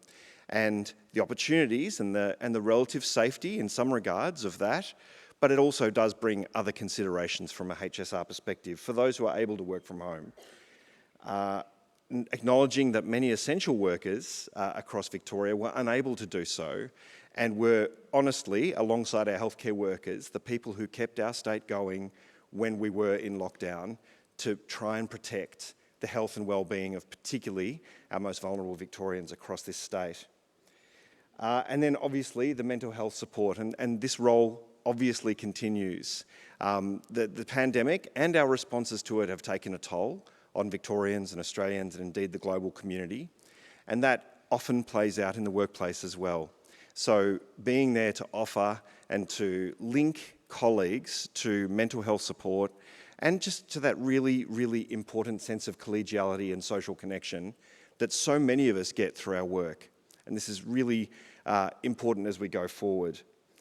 And I was mentioned by one of the previous speakers as well, thinking about colleagues who lost their jobs through the pandemic, people who lost that connection to their workplace, to something that for many of us gives our lives, in part, some of the meaning that we derive through our work and what we do being such a big part of who we are, and that the pandemic and the economic consequences of it have left Victorians, some Victorians either out of work or working in very different areas to that which they went into the pandemic with. So we are entering a very different environment, and I'll talk about this in more detail, but no longer do we have mandatory isolation if someone tests positive to COVID-19. Fewer people out and about in public spaces in crowded environments are wearing masks. And we know that future waves are inevitable. And again, I'll talk about this more. It is extremely likely that we'll have another wave over the course of this summer. So these are things that none of us want. We're all so sick of this. Everybody in the community is totally sick of COVID and what it's done to our lives. But being sick of it doesn't change the fact that it is something we have to face up to and together to do our best to get through with as little damage, particularly to more vulnerable Victorians and Australians, as is possible. We're seeing substantial increases in COVID-19 hospitalisation in many countries around the world as Europe certainly goes into this next wave, but it's not exclusively a winter phenomenon. This is happening in Singapore as well. And our own data suggests that we've now had about a 30% increase in hospital inpatients in Victoria over the last 2 weeks. So we're going to continue to watch this very closely and to act accordingly, but it is a different environment that we're dealing with now. And so this is a message that we have to communicate not just to the whole community, but thinking about the workplace impacts and the occupational health and safety impacts of a wave of COVID-19 in what is a very highly vaccinated population and a community who know all the things that we can do to try and protect ourselves and our colleagues, our families, and our broader community, but how to do that when the pandemic declaration has obviously lapsed earlier in October. And so many of these things we're asking the community to do, we're asking. We're not telling, we're asking. And so how we get as many members of our community to take the collective action that we've learned is so vital to protect ourselves and our community is the next challenge as we move into summertime. So I think there are some really important lessons that I personally have learned, and I'm sure many of us could reflect on, in the public health response to COVID that I think have a particular relevance to the role of HSRs in our workplaces. The fundamental importance of communication and real communication. So actually talking to people and listening to them, that two-way dialogue, or in fact that multilateral dialogue, so that it's not good enough to just broadcast a message. It's not good enough to just put something on a website. Actually communicating in a way that people understand and gives them agency in the communication process. Whilst difficult to deploy as an urgent emergency measure and difficult to do when we were under the time pressures we were to try and protect the community, nonetheless, we learnt that by not having that more deep bilateral communication, we left people behind. And that has to be one of the big messages of the pandemic, is that if we focus on communication and how that's best done, sure, there's a role for above-the-line messaging and websites and social media. They all have a very important role.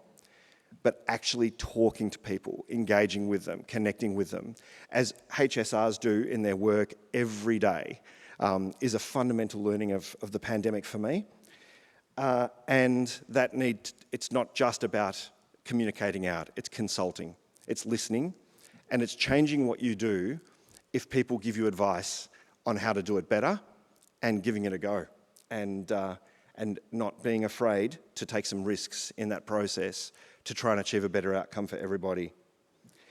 The other really important message in that sort of theme that I learnt personally again and again is the value of trusted voices.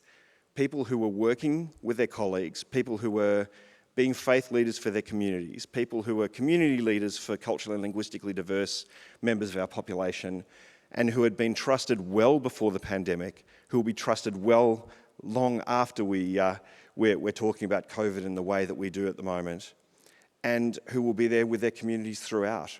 And again, colleagues, HSR representatives, trusted members of the team, of their group, who are really able to collate those messages from their colleagues and to feed them through in a way that you never get if it's just an email that goes out on blast to thousands of people.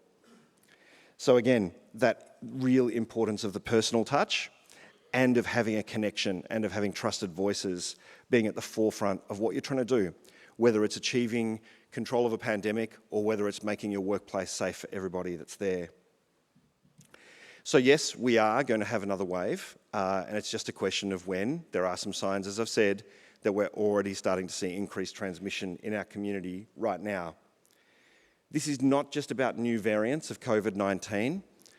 A lot of our previous waves, certainly going back to the Delta wave of October of last year, have been with the emergence of a new variant. So it was Delta this time last year. It was the Omicron wave through December and January. Then it was subvariants of Omicron.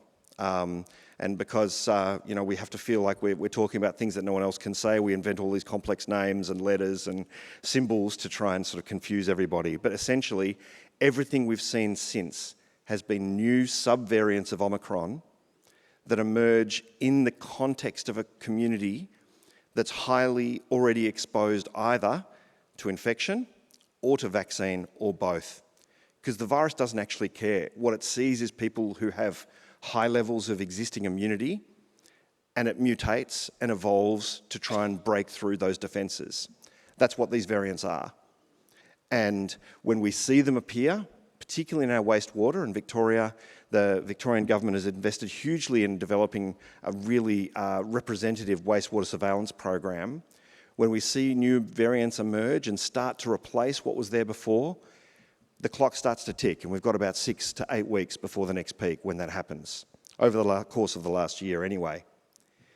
But even if we don't get another variant with that sort of advantage, which we will, but even if we don't, we will see another wave because the immunity amongst our community is waning. Whether it's from vaccine, great to hear about the 4th dose. I got my 4th dose in July as well.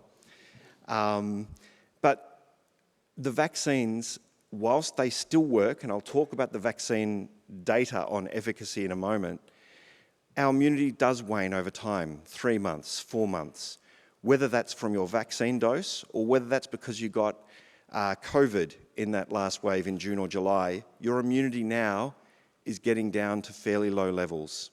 And that's when we see infections start to tick up again. So it's both the virus changing and our immunity waning. And this is going to continue to happen for the months and probably for the next couple of years at least. So what can we do in the face of all of this? What can we do in our community? What can we do in our workplaces?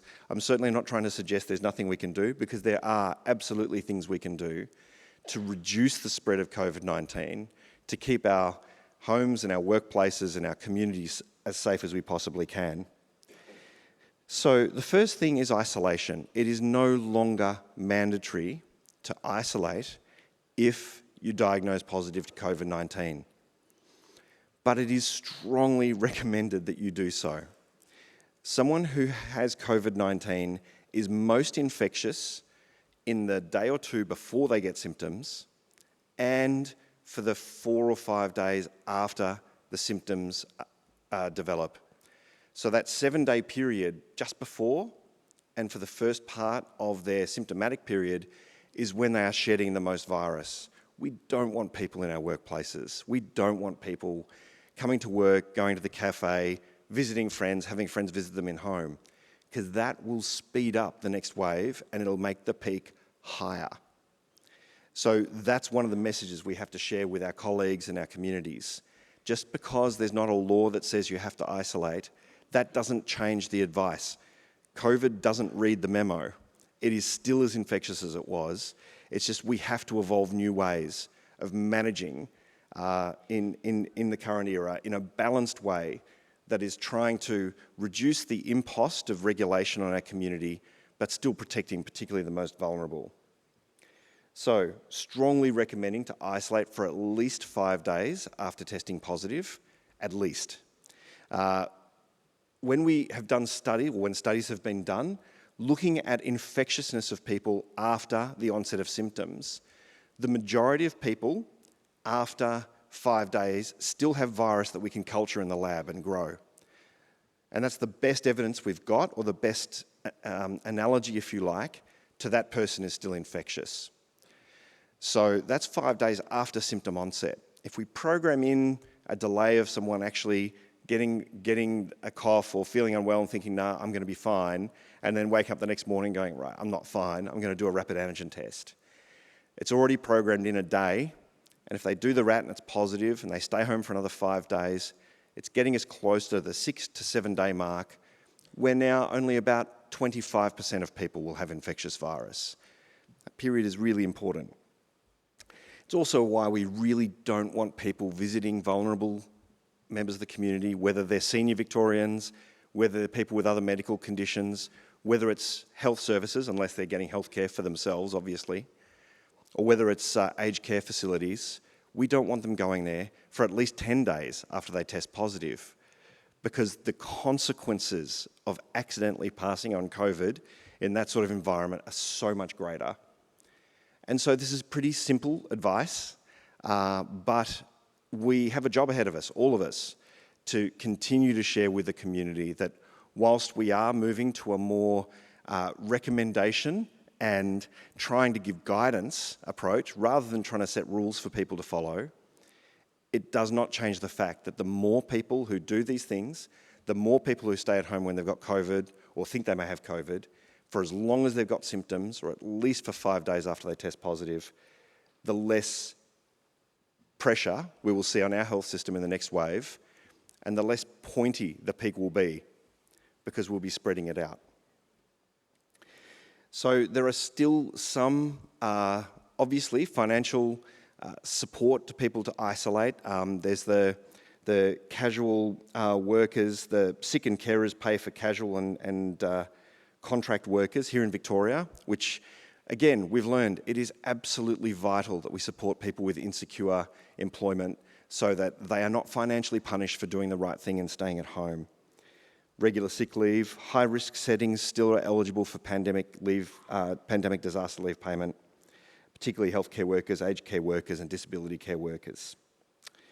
So the other recommendations, if someone tests positive, tell your workplace, tell your education provider, tell your contacts. Again, not mandatory, but it's helping other people to make the right decisions for themselves about getting tested and monitoring themselves for symptoms. Really good to report your positive results still, again, not mandatory, but it helps connect people to care, and particularly for those who don't have good access to a GP, or those who may benefit from antivirals, they should really report their positive rapid antigen test, because it connects them up to the COVID positive pathways, which have saved so many lives in Victoria and saved so many people from ending up in hospital who otherwise would have. So what else can we do? we've talked a bit about vaccination. Vaccines work. They really, really work. Now, it is absolutely true that with every successive wave of COVID-19 we've seen, being up to date with your vaccines, it protects you from infection, getting infected at all, slightly less with every passing wave. And that's part of the virus mutating to try and get around the immunity that we're generating. But it still has an effect, especially for the 3 to the 4 months after you've had your last dose of vaccine. There is a significant, maybe 40% reduction in the chance you get COVID if you're exposed to it. But the other thing vaccines still do really, really well is stop you from getting severely unwell and stop you from ending up in hospital, especially if, like I will be tomorrow, you're over the age of 50. So getting vaccinated and staying up to date is important. That 4th dose, if you've been holding off, with every indication we're about to go through a wave in summertime, now is the time to go and get that 4th dose. You will not regret doing so. Getting tested, we've talked about. Really important to get tested if you've got symptoms. I think also considering having a rapid antigen test if you're visiting a grandparent or visiting an aged care facility or going to a sensitive setting, doing a rapid antigen test first, even if you have no symptoms, can help protect the most vulnerable Victorians. Wearing a mask. So masks also really work, and there's very few settings now where they're required. Obviously, I work in the Royal Melbourne, and like other healthcare settings, we wear masks the whole time on site for very good reason. A cloth mask reduces your chance of getting COVID if you're exposed by about 50%. A surgical or medical mask by about 66%. And an N95 mask, while they're not comfortable, I see a couple out there today, that's an 83% risk reduction if you're exposed to COVID-19, if you've got a properly fitted N95 or KN95 mask. The other way that masks work is if you've got COVID and you don't know it yet, you're in that day or two before you get symptoms, they're a very effective way of having source control. So you will not spread it to people if you've got your mask on when you're in close contact to anywhere near the same degree. What else can we do in workplaces? Well, ventilation is something that the pandemic has thrown into very, very stark relief for very good reasons. So improving ventilation has benefits well beyond COVID-19 and in fact, well beyond the context of other respiratory viruses, whether it's the cold and flu season or otherwise. Just having plenty of good fresh air in our workplaces, wherever possible, and reducing the CO2 concentration is good for workforces as well. So, using natural ventilation, having windows open as much as we can, letting the fresh air into our work environments wherever that's feasible is a very substantial step towards reducing the amount of COVID-19 if there happens to be someone in your workplace who has COVID and doesn't know it, and other respiratory viruses as well. Using existing heating and cooling systems, especially when they're drawing from the outside, to circulate fresh air by that route. Obviously, we've seen the increased use of portable air purifiers, HEPA filters, etc.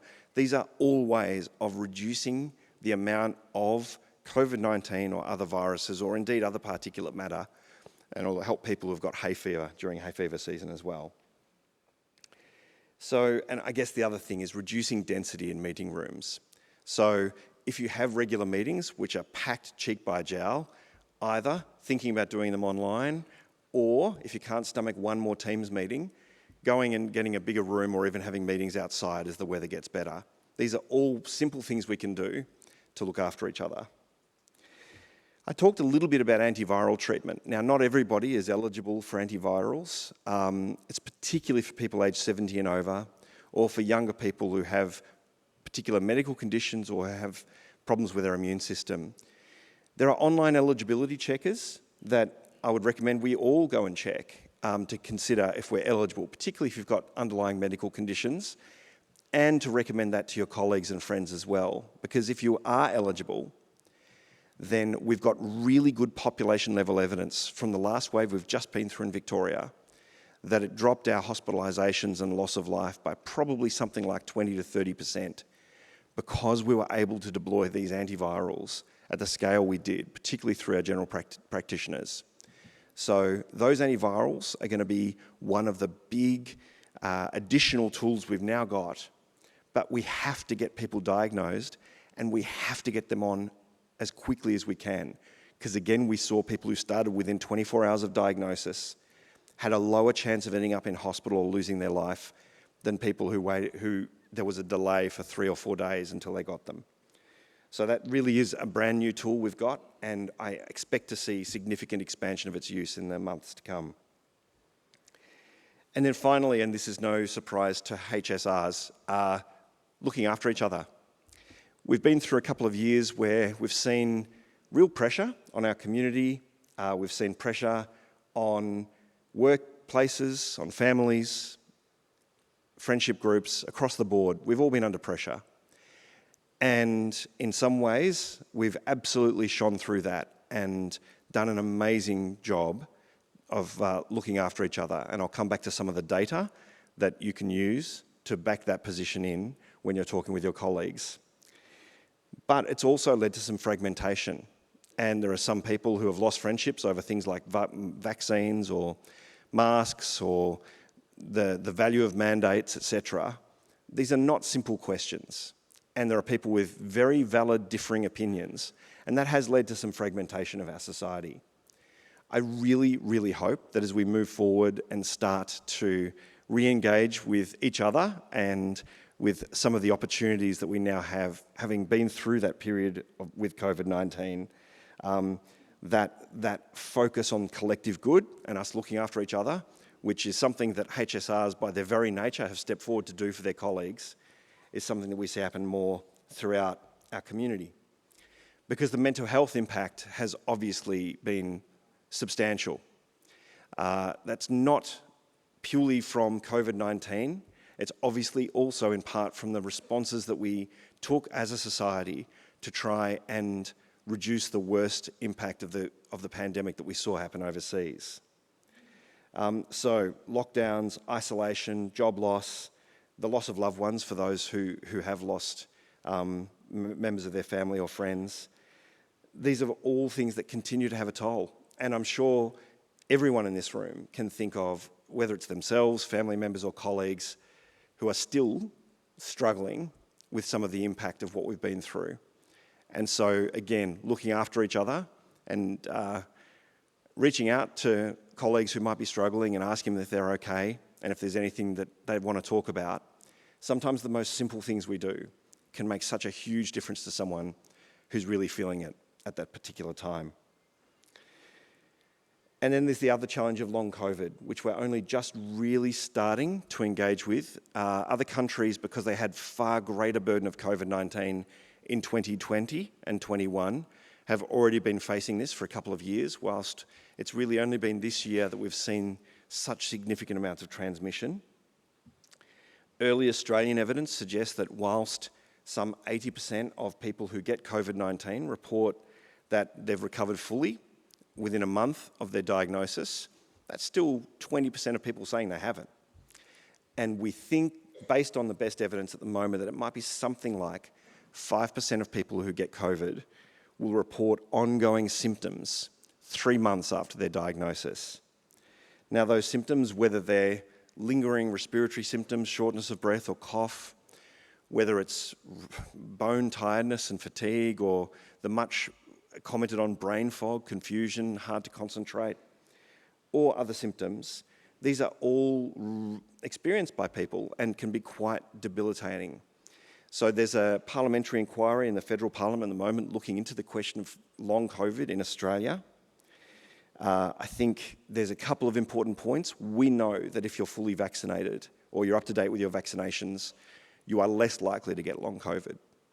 And that may be because you have a less severe episode of acute short-term COVID-19, which we know the vaccines reduce the severity of. That might be why that works. We don't really know yet, but we certainly know if you've had more doses of vaccine, you're less likely to get long COVID.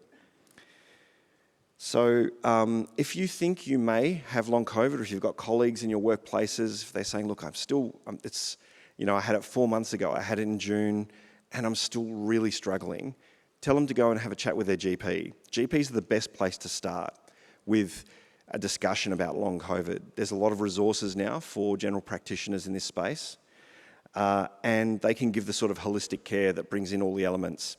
And they can refer people on if there's a specific question about complications in the lung or complications in other parts of the body for a more specialist look in. But I think this is something we're going to have more evidence over time, and it will have an impact on our workforce, there's no question. So I think it's fair to say we all are really sick of COVID. It's been exhausting, and it's exhausting thinking about more waves to come. I think we've always got this bias that when we talk about the last wave, that's because we really hope it's the last wave. But that unfortunately, it won't be that way for some time. So this can lead people to question what it was all for. What was it for? Why did we lock down? Why did we push people to get vaccinated so hard? Was it all worth it? Like, what did we actually achieve by going through all of that, which had so many negative consequences in and of themselves? So the three things we bought all relate to time. We bought time. We bought time to become one of the most highly two-dose vaccinated populations on the planet.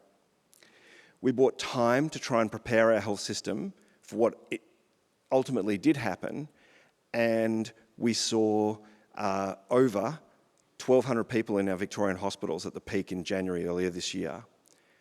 But we never, ever had to make the heart-wrenching decisions about which person got to go to ICU and which person was allowed to die, which many of our colleagues did in countries overseas in 2020. There were whole hospitals, there were whole cancer services that stopped treating people with cancer because of the impact of COVID in places like Europe with very well-funded health systems like our own. So we bought time. We also bought time now for the antiviral treatments, particularly for those vulnerable, that we have good evidence at a population level can drop their risk of actually ending up in hospital by about a third. So what did that time translate into?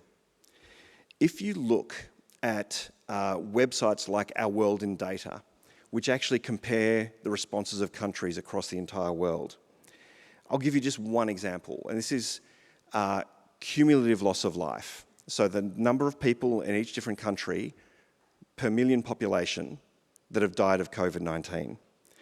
And when I say this, I in no way want to underestimate the ongoing burden of COVID-19 or the fact we still tragically do have people losing their lives of COVID. On average, 5 or 6 Victorians every day lose their lives from COVID-19 at the moment. And 3/4 of the 5,800 Victorians who have lost their lives from COVID have lost their lives this year. So I am not diminishing that at all. But when we look from an international perspective, countries like Australia, New Zealand, South Korea and Japan over the entire pandemic have experienced around 500 people dying for every million population over that time period. So 0.05% of the population. If you go to the next tier of countries, places like Israel, Denmark, Canada, it's more than double that. Okay, so they've had around 1,200 people, or 0.12% of their population have died from COVID since February 2020. And the next tier, if you go to places like Sweden and France, I'm deliberately picking places with good data systems and have similar health systems to our own. It's 2,000 people per million, so 0.2% of the population. So around 4 times as many people have died as have died here. And then you go to the top, USA and the United Kingdom, where 6 times as many people have died of COVID in the last 2.5 years. 6 times. So 0.3% of the entire population have died of COVID in the last 2.5 years. And all of these countries are experiencing ongoing mortality at roughly the same rate. So what we bought as a community has actually led to an enduring legacy. And that's just looking at loss of life. It's not looking at all the other metrics like hospitalisation, long COVID, or other burdens, or deferral of other healthcare, which has been a problem worldwide. So I think it's really important that we tell that story, not to congratulate ourselves as a community or as a country. We've got some real advantages. Being an island helps, having a health system, and actually a history of working together to face challenges like public health challenges. We can't discredit that we did start out in a relatively good place.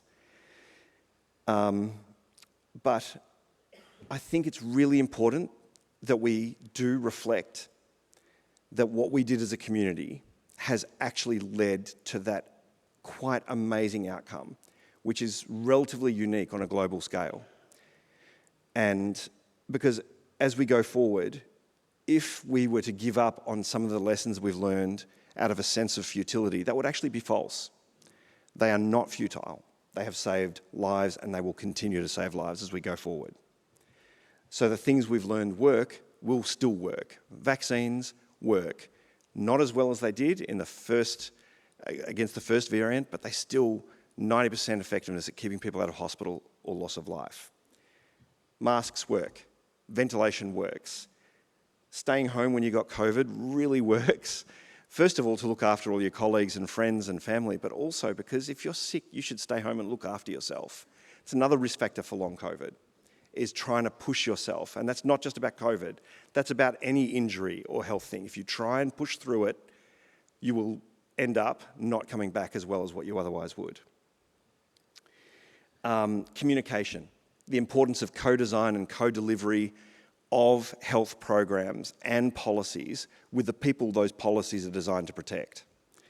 And the use of trusted voices who were there before, still there during, and will be there long after this pandemic period. And so a lot of those factors, that sort of collective responsibility to protect the vulnerable, or the principle of collective action in general, the co-design and co-delivery of key health messages, communication using trusted voices, and all of those aspects. I mean, I know I'm preaching to the converted here, but health and safety representatives tick all of those boxes and will continue to do so, whether it's COVID or whether it's any other health challenges, and making our workplaces as safe as they possibly can be as we go forward. And it's not just about the workplace. I'd like to think that many of the people in this room are the champions who have actually been getting these messages out to their colleagues, their friends, their families and their communities, because you care about health and you care about your colleagues and you want to see that benefit for the whole community. So I'll close there by saying thank you. And on behalf of the entire public health team and the Department of Health, thank you for being HSR lifesavers.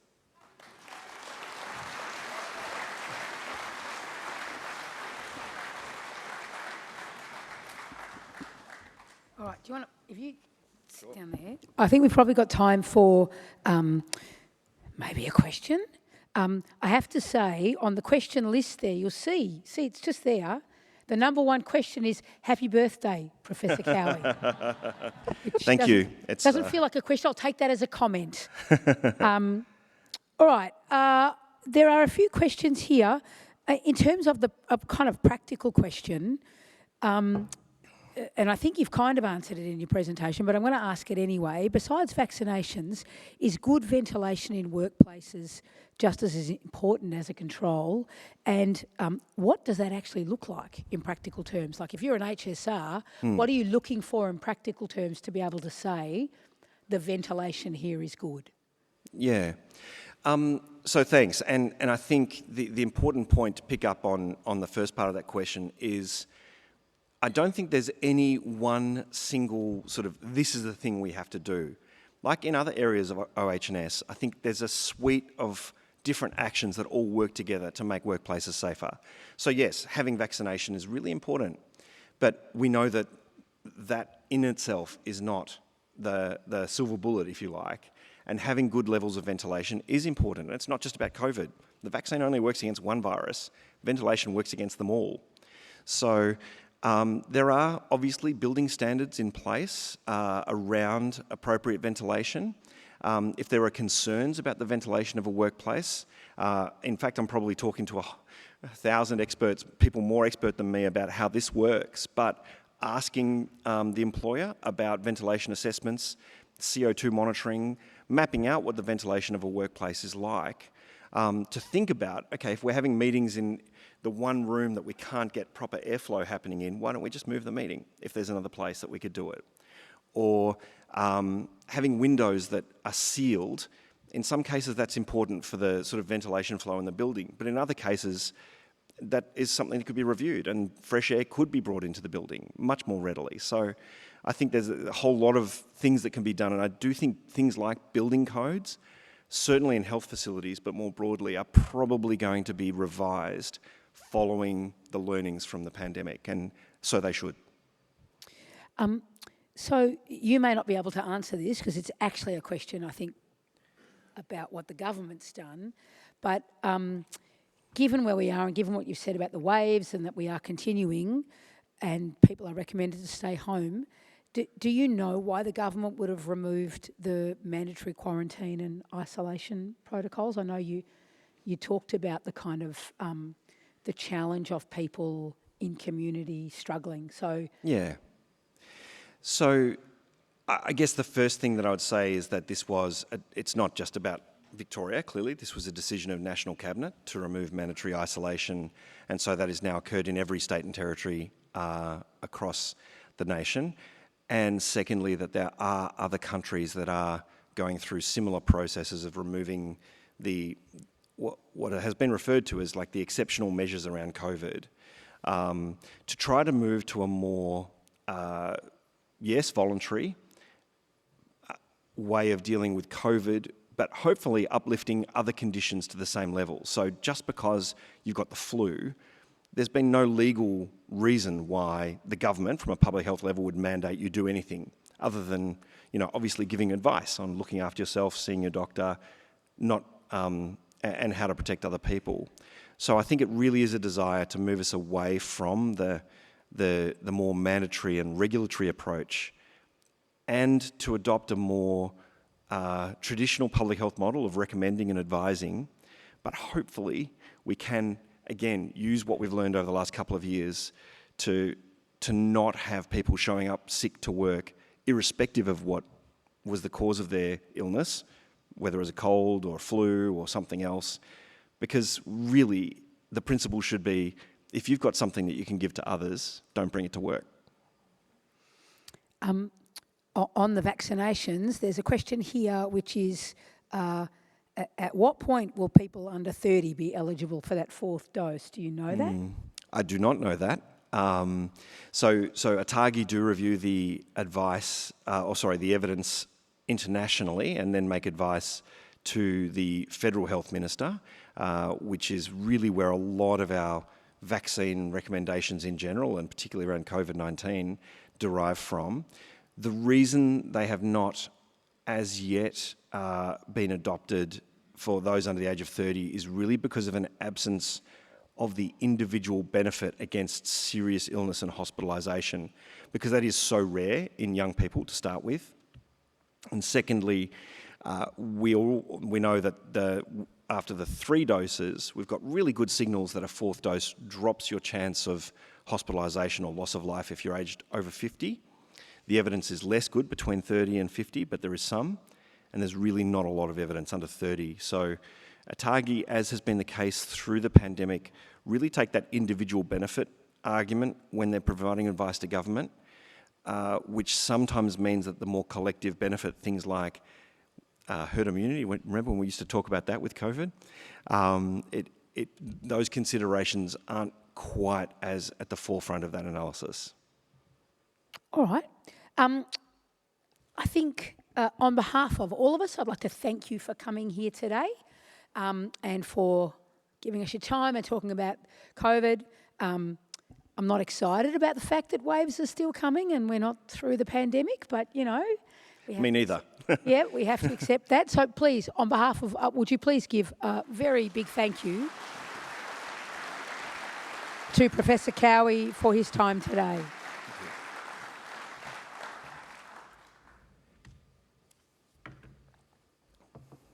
All right. So, You don't need to stay up there if you Okay. don't want to. You're done. You Wow. can go if you would felt like so to. welcome up You to can that. if you want to. That's totally fine.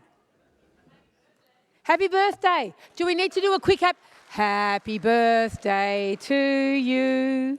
Happy birthday to you. Happy birthday, dear Ben.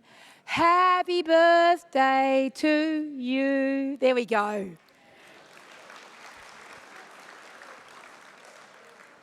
All right, we're going to talk a little bit now about bit more about psychological injuries, right?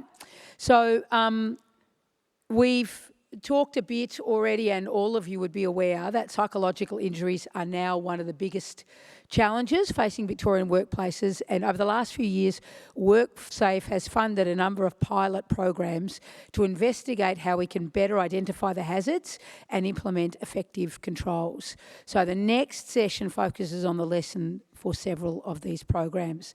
So I'm going to invite our next speakers to come up. So we've got Liam O'Brien from the ACTU, he's an Assistant Secretary at the ACTU. We've got Peter Lillywhite and Grace Norrie, who are from the CPSU. We've got Sarah Ross from the AMWU, and we've got Deirdre Chance from the AWU. So they're going to come up here.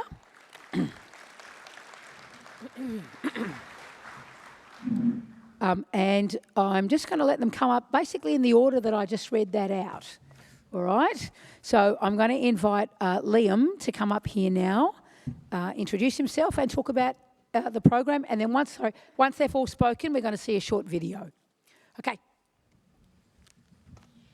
Thanks, Will. I'd like to start by acknowledging country and pay my respects to elders past, present and emerging. I'd also like to thank all the HSRs that are here today, and indeed all those across Victoria and indeed the country, because you are really the first line of defence when it comes to protecting and advancing the rights of every worker to have a healthy and safe working environment. A right that this year was added by the ILO as one of the 5 fundamental rights at work. And I think it's just so important when we think about the impact that different factors have on health and safety. The single biggest impact on making workplaces healthy and safe is a worker-elected HSR that's trained and knows what they're doing. So I think days like today are so important when it comes to improving health and safety.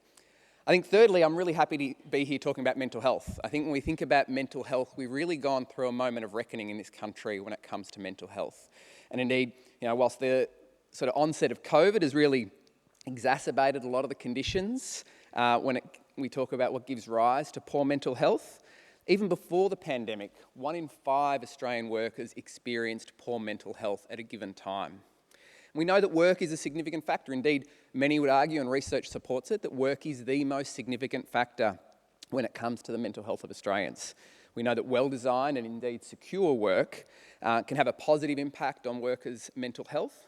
Equally, work that is poorly managed, has bad workplace relationships, or exposes workers to mental health hazards will have a negative impact on mental health.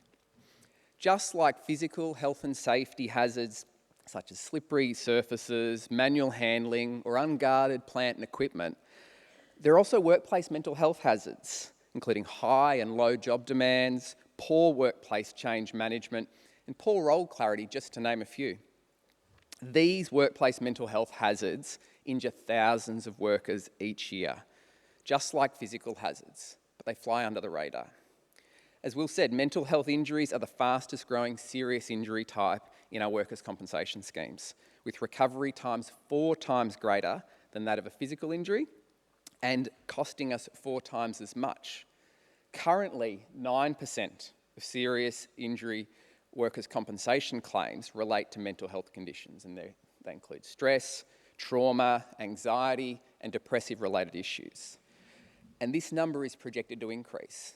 I heard figures the other day that suggest that in Victoria, by 2030, 30% of all serious injury compensation claims will be for mental health conditions. And these injuries are not just devastating to the workers who experience them, but they're obviously placing our workers' compensation schemes under significant pressure, and we've got to do more to prevent these injuries. And that's really what Mind Your Head is about. We're about helping workplaces improve their systems and practices to prevent workers from psychological injury. We're a partnership of unions, employers, insurers, researchers and regulators who have come together to give workplaces the support, guidance and resources they need to identify and address workplace mental health hazards. As we know, employers are legally obliged to provide a safe and healthy working environment for all workers, and this includes their psychological health. Employers are also obliged to consult workers about the risks to mental health and to change work practices to ensure that we protect them. Mind Your Head is about helping workplaces improve health and safety systems to bring them into line both with the current obligations that exist under the OH&S Act, but indeed, hopefully, the incoming changes regarding psychological health that are hopefully not too far away. So what we've been doing is we've been piloting this program over the last 2 years in over a dozen workplaces in Victoria, as well as creating online content that connects us to thousands of workers, employers, managers, and so on. Our focus is about anticipating and preventing workplace psychological injury by identifying mental health hazards at their source. We work with managers, leaders, unions, workers, and importantly, health and safety reps to co-design system-level control measures that, when implemented, eliminate and minimise workers' exposure to mental health hazards. We have a comprehensive workplace program that operates across 6 stages. The first of those stages is around training, and we engage both management and worker representatives in initial briefings to gain a greater understanding about the common psychosocial hazards and risks in the workplace. We then hold a 3-hour training session with health and safety reps to build on their current knowledge around OH&S and introduce concepts of mental health hazards. We underpin this with research, and the second step is that we use the Psychosocial Safety Climate Survey tool, which is a world-recognised, very highly used tool that assesses psychosocial risk in the workplace and the risks that are posed to employees. The third step is an action planning workshop. This is a lot like what many of you would describe as a health and safety committee. It's 50% worker representatives, 50% management representatives, and includes people from across the organisation. And really, this is about developing an action plan, very similar to what looks like in your draft psychological health regulation in terms of a prevention plan. It's about facilitating how we identify the certain psychosocial hazards and what controls we want to put in place to prevent exposure to them. And that should develop, as our fourth step, a prevention plan. And this is really about implementing the goals and targets that we set in that workshop and going out and consulting workers about how we're going to control some of these psychosocial hazards. We do monitoring in the workplace throughout the implementation to make sure that the preventative measures are being introduced, and we do monthly check-ins with those workplace representatives and make adjustments to the action plans as they're necessary.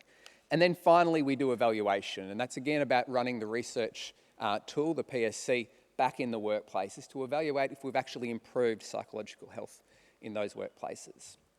So far, over the last 2 years, we've trained over 240 workers, health and safety reps, and union delegates.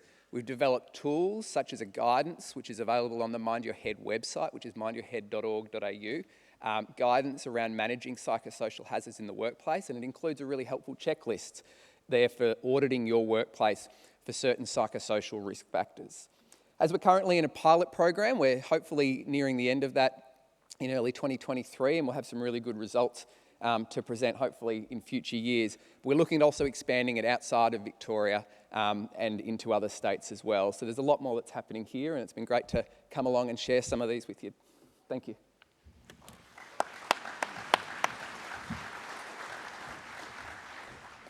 All right, I'd now like to invite Peter and Grace to come up.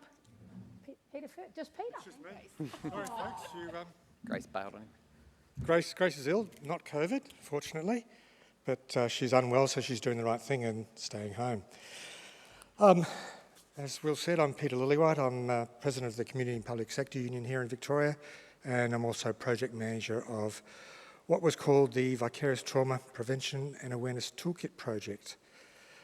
This project piloted some methods of controlling the risk of vicarious trauma in 2 Victorian Public Service departments. We worked with the Department of Justice and Community Safety, we worked with their Community Corrections team, and we worked with what was DHHS and is now, due to machinery of government changes, DFFH, which is the Department of Families, Fairness and Housing, and we worked with the housing component. As I said, we had 3 pilot sites, one in central Melbourne, one in outer Melbourne, and one in regional Victoria for each of the 2 departments. Vicarious trauma, I should actually talk about that just very briefly. It's as it sounds. You're being traumatised vicariously. This happens when you are working with people who have undergone trauma. It was first identified in psychologists who were dealing with people with PTSD, and they were starting to develop the symptoms of their clients. So if you are working either directly with people or you are reading reports, watching videos, listening to audio of traumatic events, you can develop what they call vicarious trauma. It's a cumulative trauma. And by this, we mean, as it sounds, it's cumulative. You might have 1 or 2 incidents, and it's not a problem at all. But you work day in, day out for years at this job, then it all builds up. One of our members in one of the pilot sites described it as having a backpack that you put rocks in. You put a rock in, well, yeah, there's a rock in there, it's fine. Put another one in, it's fine.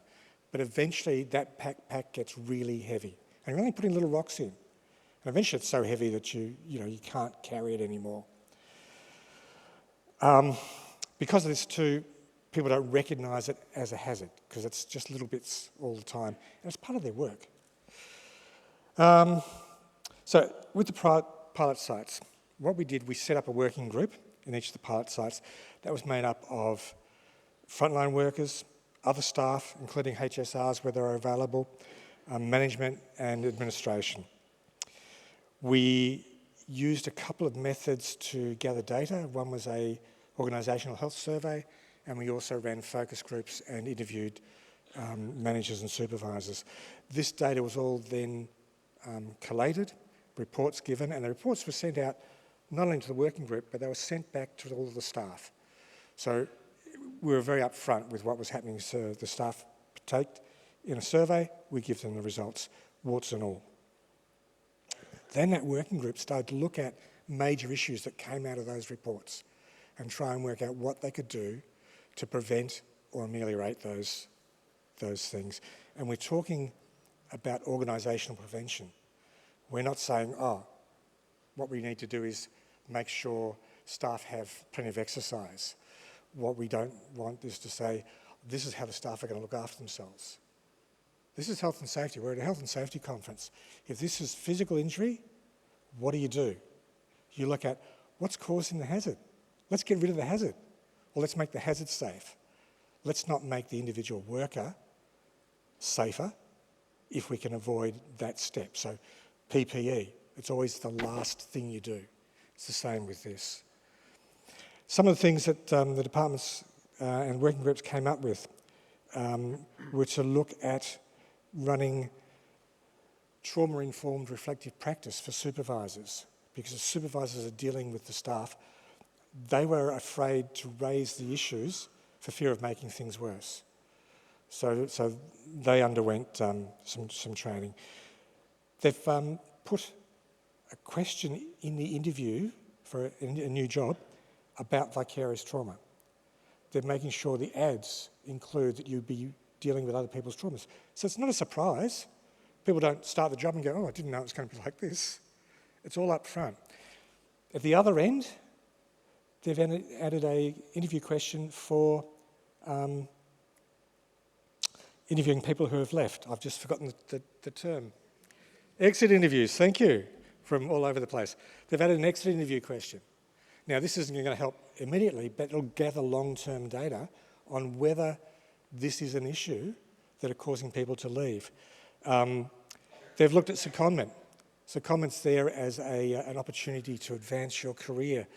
They're now accepting secondment's a way of giving people a break from what they're doing. And after the secondment, if they come back, they're refreshed, or they might decide to go on elsewhere. but it's giving them that opportunity. We've also started designing vicarious trauma training as an occupational health and safety issue. We've engaged ISCA at Monash University. ISCA is the Institute for Safety, Compensation, Recovery and Research. And they're our evaluation partners, but they also played an integral role in the whole project. And they'll be providing a report at the end of this project. The ultimate aim of the project was to create a website. So if you've got your pens handy, vtpat.org.au. I'll say that again, vtpat.org.au. And that website is there as an organisational tool, but it's available for HSRs, it's available for managers and supervisors, and it's available for organisations to give information around vicarious trauma and to offer some solutions. I will leave it at that. Thank you.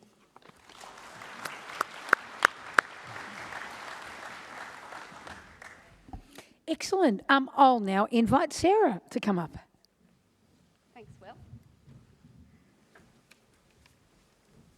Hey, everybody. I'd also like to acknowledge the traditional owners of the land on which we're holding this conference and pay my respects to the elders past and present. I think we're moving into a period where we actually need to be doing more for our Aboriginal community. And I also respect and welcome our Aboriginal Torres Strait Islander health and safety reps who are here. What an amazing thing it is to be actually meeting here face to face. Let me tell you, if we never do online training again, hallelujah for me. So our project, interestingly, I want to thank our AMWU health and safety reps who are here, but also the ones in Morwell, Bendigo, Wodonga and Portland, because they all attended, along with their delegates, a conference in 2019.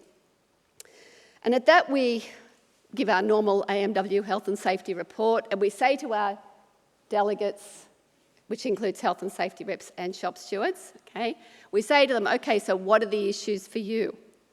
And we spent a significant amount of time where they shared their stories about themselves being exposed to very poor psychological workplaces. Bullying was rampant. We had people sharing their very sad stories about their co-workers who end up very ill from psychological illnesses. And they said to us, they gave us a mandate, we want you to do something in this space. And my secretary, Tony Mavramatis, stood up and said, yes, we will do this. We will ensure that every AMWU member and our organisers and our workplaces have training on psychological illnesses. I'm not going to lie, I absolutely froze, right? So, because, you know, delivering on that is huge, absolutely huge. However, it did push us. And I'm going to say that this is really important, that there is not a campaign, a health and safety campaign, that is successful and good, that is not pushed from the shop floor. So thank you, health and safety reps, for doing this, all right? Your role is important. So the focus was prevention, and you'll see one of our posters up there, preventing mental injury is equally as important as safety injuries. We just needed to get it on a platform so that we were listened to.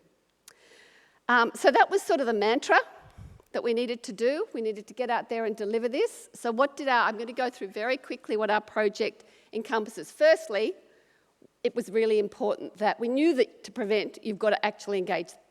Believe it or not, we actually have to engage our employers. All right, change has to include both the shop floor and employers.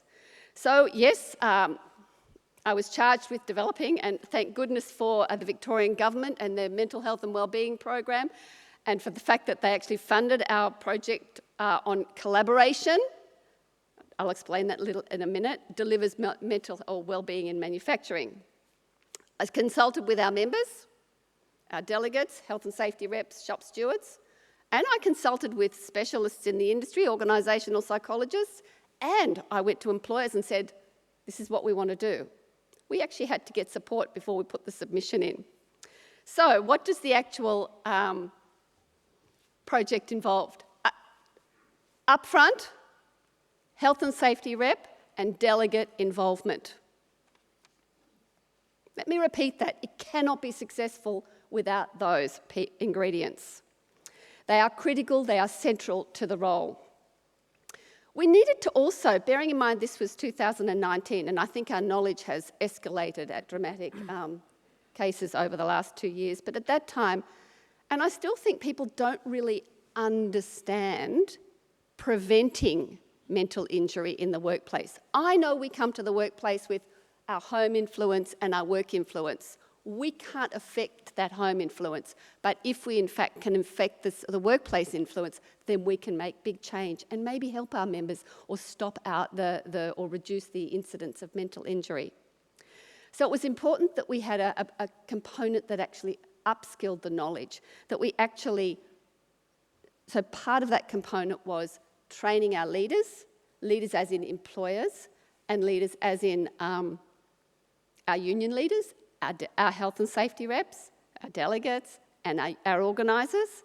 That was a very big component.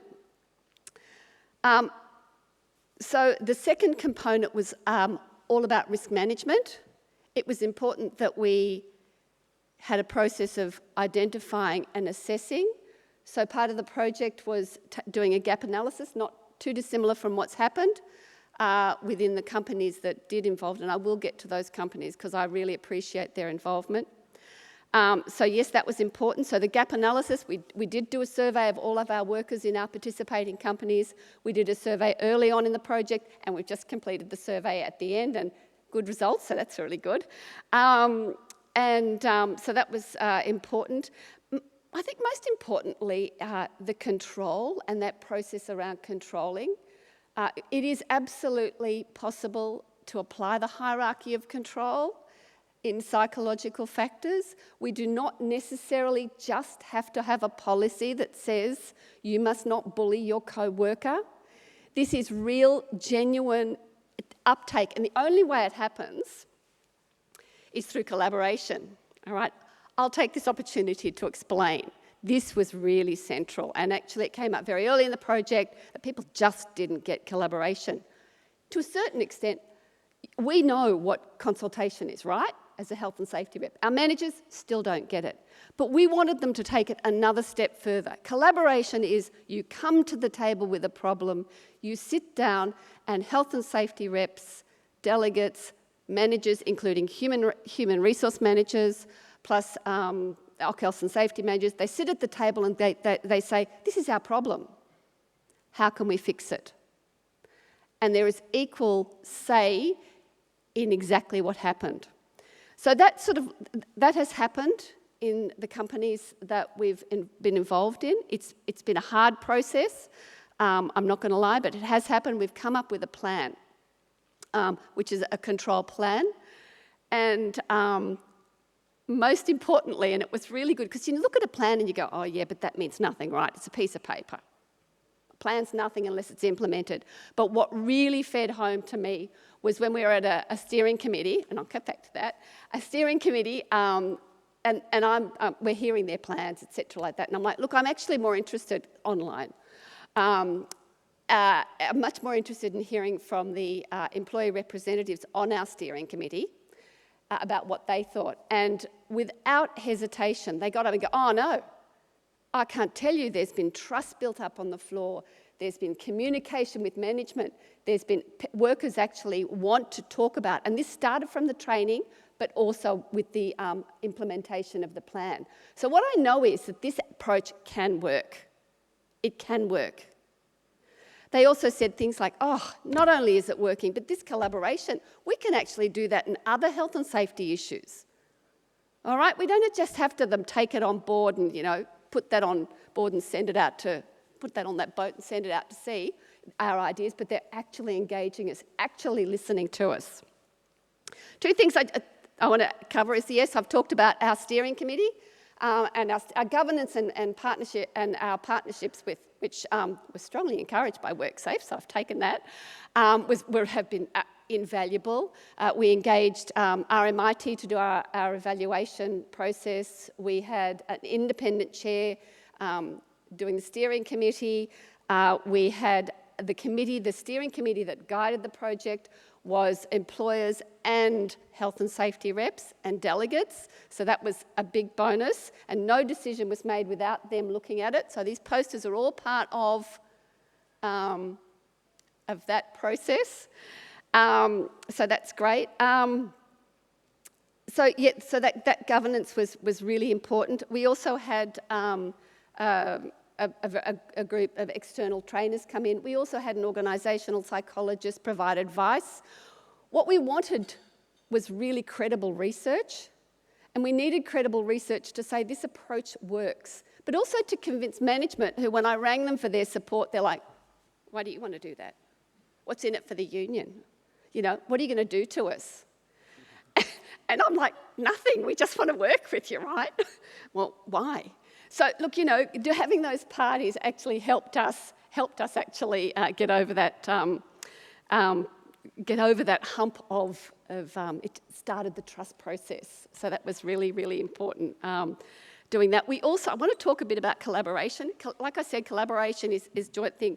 They didn't get it, so what we did was we actually got Fair Work Commission, who have a project, a program to talk about interest-based problem solving, and that's where they talk about collaboration. And that actually really, it was like a springboard. Employers all of a sudden, instead of taking it and going, well, we'll do this, we'll do that, they all of a sudden go, oh, okay, we've actually got to work on this together. Finally, sustainability, how do we go forward? Well, fortunately, the companies, and for us, I'll tell you about the companies, I'll be quick. The companies, we wanted to represent our union, our AMWU union, so we had a company from print, from automotive, from metals manufacturing through and food. So we had the four industries. They haven't all stayed with us, and that's of course the devil in the last 2 years, being COVID. So they really have engaged with us. Look, finally, sustainability. This is what I give a plug for our conference, which is on the 14th of November. So any health and safety reps, our health and safety reps who haven't actually registered, get your act together. But that's what we're going to do, is actually deliver that.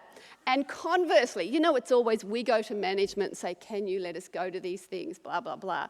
Well, we've sent an invite, a challenge out to our health and safety reps and said, come to the conference, BYO manager.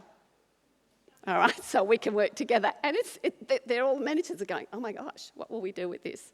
Anyway, that's it in a nutshell. Thanks, everybody.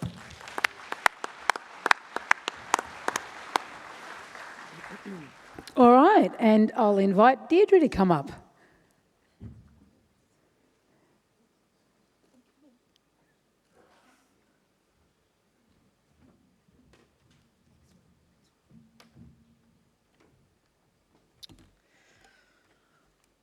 Hi, I want to acknowledge that we're on unceded land and never was and never will be ceded, and pay my respects to the elders past, present and future.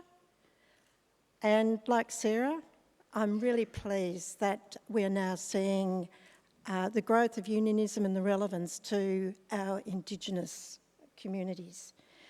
My name's Deirdre Chance. I've been working with the AWU on the AWU Workwell project, which has been a very interesting experience.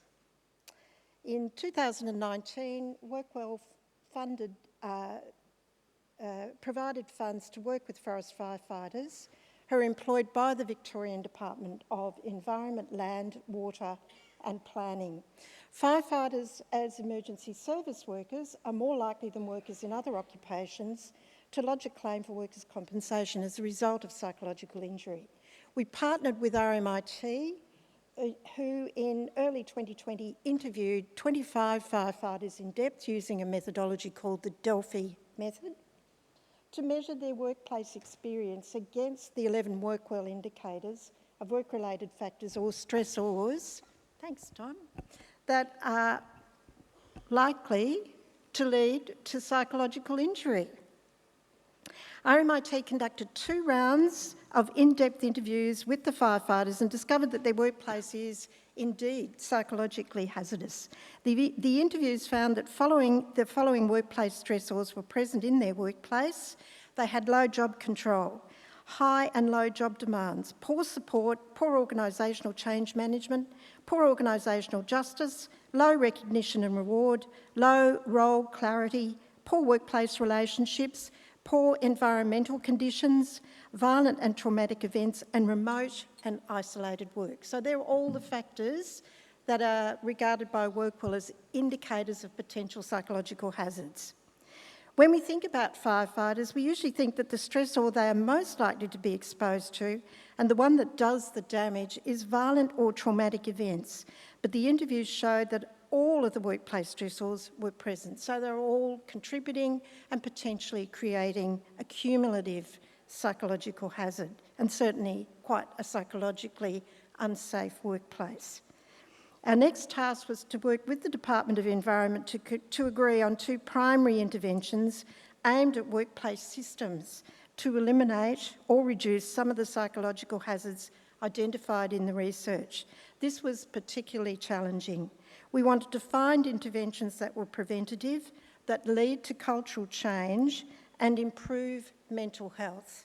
And we're actually talking about quite a different way of working, and it's taken me some time to understand that systemic approach, and I think it's a series of concepts that a lot of people will grapple with as they work through how you change workplaces to improve mental health. Basically, what you have to do is, from top to bottom, think about all of your planning processes and procedures and the potential impact on employees. That's a very different model to the way that work has been done previously, where organisational needs are usually the primary driver.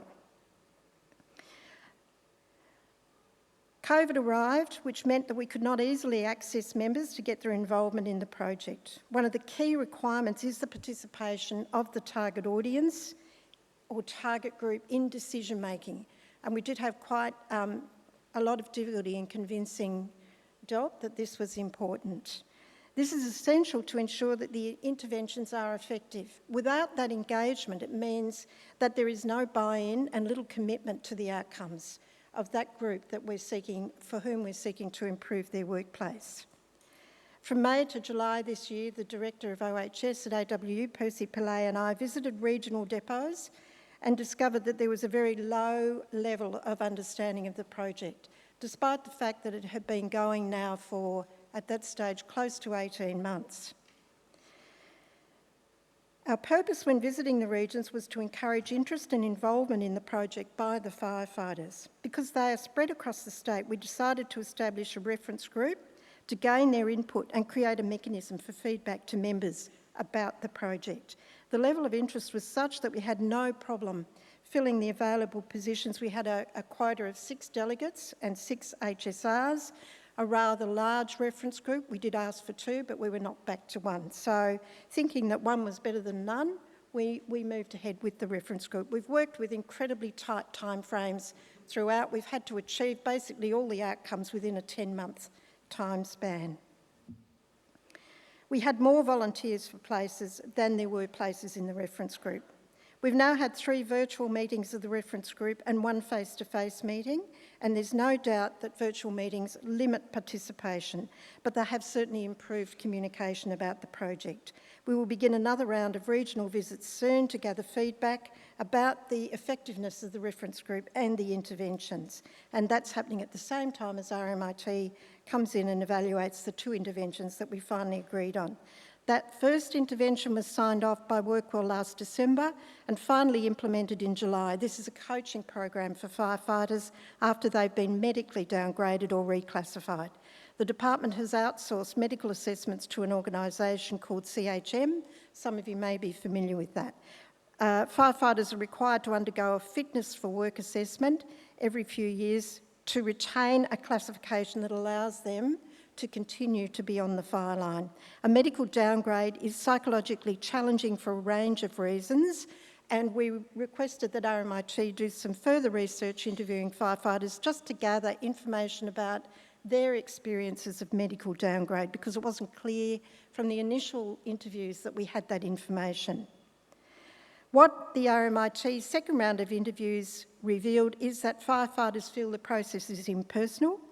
The criteria for meeting the classification standards changes, so they're often not clear about what they will be assessed against, and usually firefighters feel unsupported.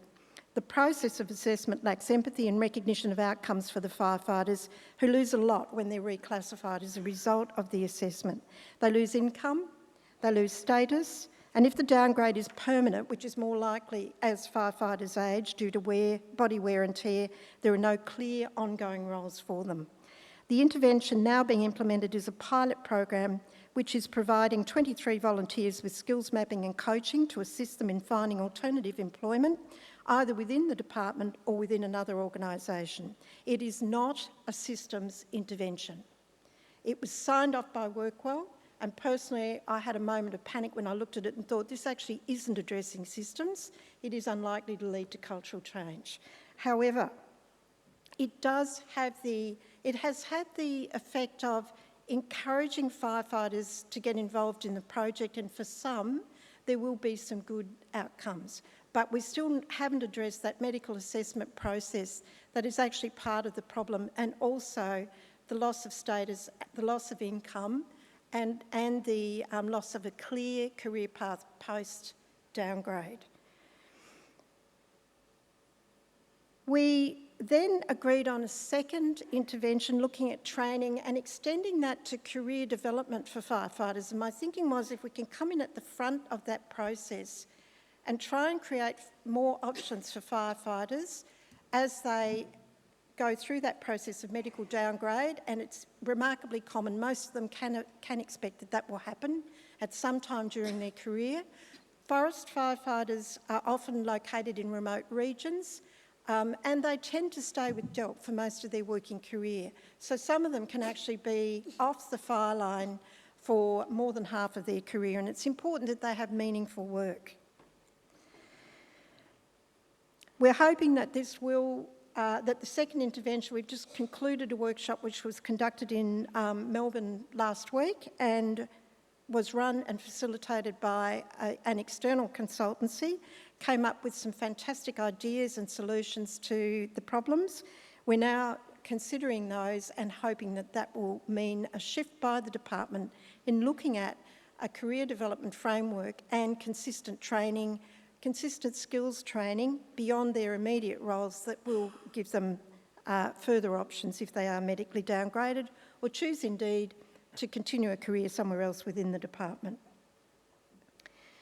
By focusing on what the research tells us and developing interventions that look at what firefighters need to avoid psychological injury, we're basically changing the way that the department regards their firefighters and also looks at their systems in more depth to consider the range of impacts that changes their experience of their working lives. This has not been a comfortable experience for DELP, and it's taken quite a bit of work to get to the position that we are now. And it is only now, after a lot of hard work, that we're actually starting to see fighters become more engaged and also participate more actively in the project. The OHS Act is quite clear. Health is as important as safety. The consultation provisions provide a mechanism for ensuring that employee input into hazard identification and control also occurs, but this doesn't happen on the ground. I think for me, the value of the WorkWell project is that it highlights where systems fail employees and the importance of ongoing meaningful consultation with employees, as well as meaningful ongoing action to address workplace hazards, including psychological hazards. Just one final note, without the union, this wouldn't have happened. And I think that's a really important finding, that it's only because we became involved, we actually applied for the funding and we managed most of the aspects to do with the project, but we do need the active involvement and collaboration of the department and our members for the project to succeed. But without the union and our initiation of the project, I doubt that we'd know what we now know about the range of psychological hazards that this particular group of members are exposed to. For those of you who are not a member of a union, join your union, and if you're in your union, get active around psychological hazards because they're very much part of every workplace. Thank you.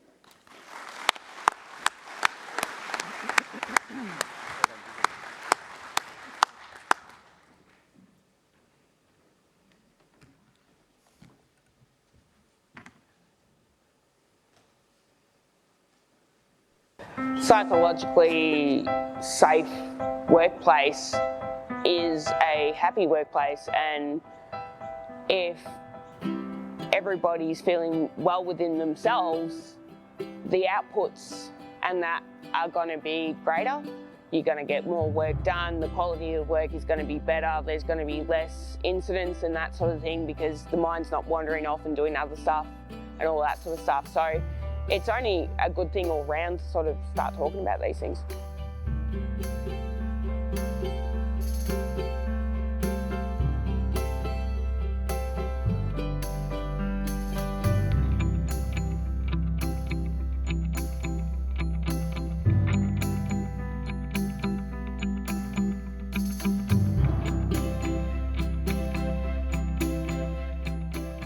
I really didn't know what to expect. My experience in OH&S has been physical, going around with your report card and ticking off any hazards you can see. I'm a Forest and Fire Operations Officer Technical Lead here at Knoxfield. Our job involves emergency response to bushfires, planned burning. We also do a lot of other work in the forest. I've been here for nearly 23 years. If a member's got a problem, then I'm there to represent them no matter what.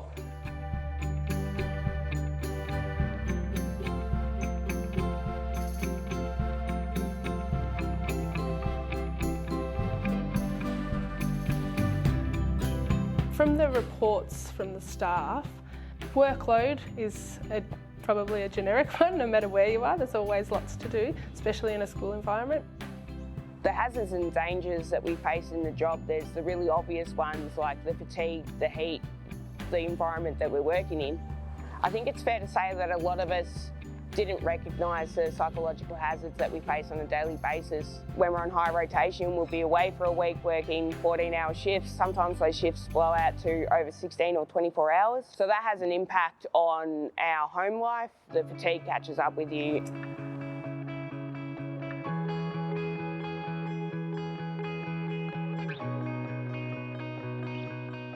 One of the main things that we did to relieve workload was to schedule meetings in a different way.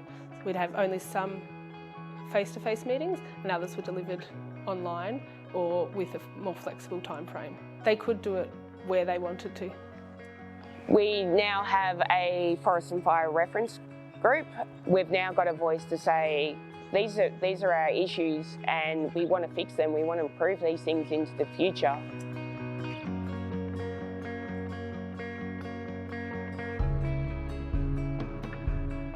A lot of people have pride and don't want to admit they've got a problem, and that mindset is something that still needs to change. I think there's a stigma because it's not really being recognised as a hazard as such. So saying that it's a hazard and it's something that can be addressed and it's something that can be dealt with, I think makes people more comfortable to say, I'm not dealing, so I do need some help.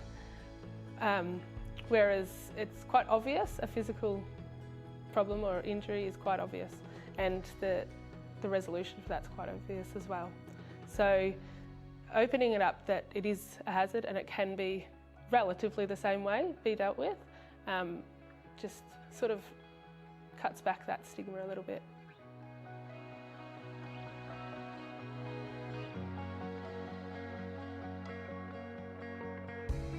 The risks of not addressing psychological risks in the workplace are pretty huge. Like, you can have more turnover of staff, you can have more incidents at work, whether they be like a physical injury or mental injury. They're all connected, but I think now that we've addressed them, well, at least started talking about them, we really need to address them and continue working on it. It's not something that finishes when the project finishes. It needs to continue on. We need to continue having these conversations and keep this ball rolling, because it can only lead to better things.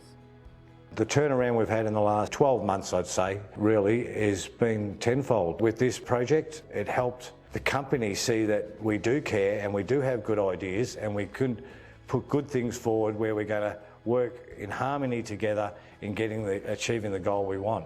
So I think that's where the collaborations really helped, because they were quite impressed and surprised with the views we had.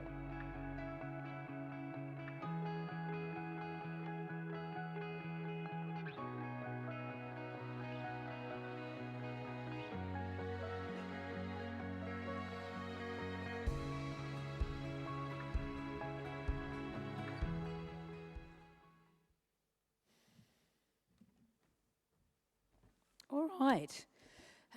I'd just like to say, as a chronic sufferer of hay fever, that I would like to put to this group today that we should cut down every plane tree in Victoria at this moment. I apologise for earlier.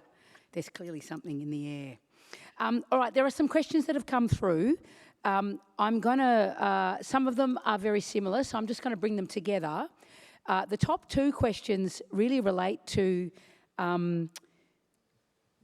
bringing employers along to this process, right? One of them relates to employers being dismissive of mental health, and one of them relates to HSRs convincing management that peer support and EAP are actually reactive controls. They're not preventative controls around mental injury. All of the projects that were run really involved bringing an employer along or employers along. And also in some cases bringing workers along. Can you talk us a little bit about how important that is and some of the things that you did around getting that to happen? I'm happy to kick things off. So, I think they're great questions. This is something that came up repeatedly through the program. And I think if we equated similar things like EAP and mental health first aid across to the physical world, we wouldn't have these sorts of debates. We don't talk about the fact that first aiders present on a construction site is in any way preventing the likelihood of somebody being injured. So for us, we really identified there was this sort of maturity scale. And whilst there were some employers who no doubt knew very well that EAP is not a control, or mental health first aid is not a control, I think there were many that did come at it from a good place, that they wanted to be seen that they were doing things around work health and safety, and particularly mental health. But a big challenge was convincing them that we need to look at identifying hazards and controlling them in the same way that we would for physical hazards. So a big part of our program was about starting essentially with a clear understanding about what are your work health and safety duties, and how can we sort of improve mental health literacy in that context. So we sort of saw it as sort of two key objectives. One was that education piece with workers in particular, but also with management, that we understand that mental health is absolutely a work health and safety issue, and the way in which we go about identifying and control it should be no different when it comes to mental health as it would in relation to our physical health. Thank you, Liam. Look, we found similar problems, and what we did was sat down with our working groups, but we also sat down with the occupational health and safety committees, and we sat down, as we're dealing with government, with executive management groups, and we took them through primary, secondary and tertiary prevention. Primary prevention is what we're talking about. It's preventing the hazard. Secondary is helping the individual cope. And then tertiary, it's not really preventative, it's what you do once a person's already injured. It took a while, sometimes several sessions, but once the employers got that in their head and started to think in terms, like you all do, of what can we do to prevent it, things started to move on a lot more smoothly.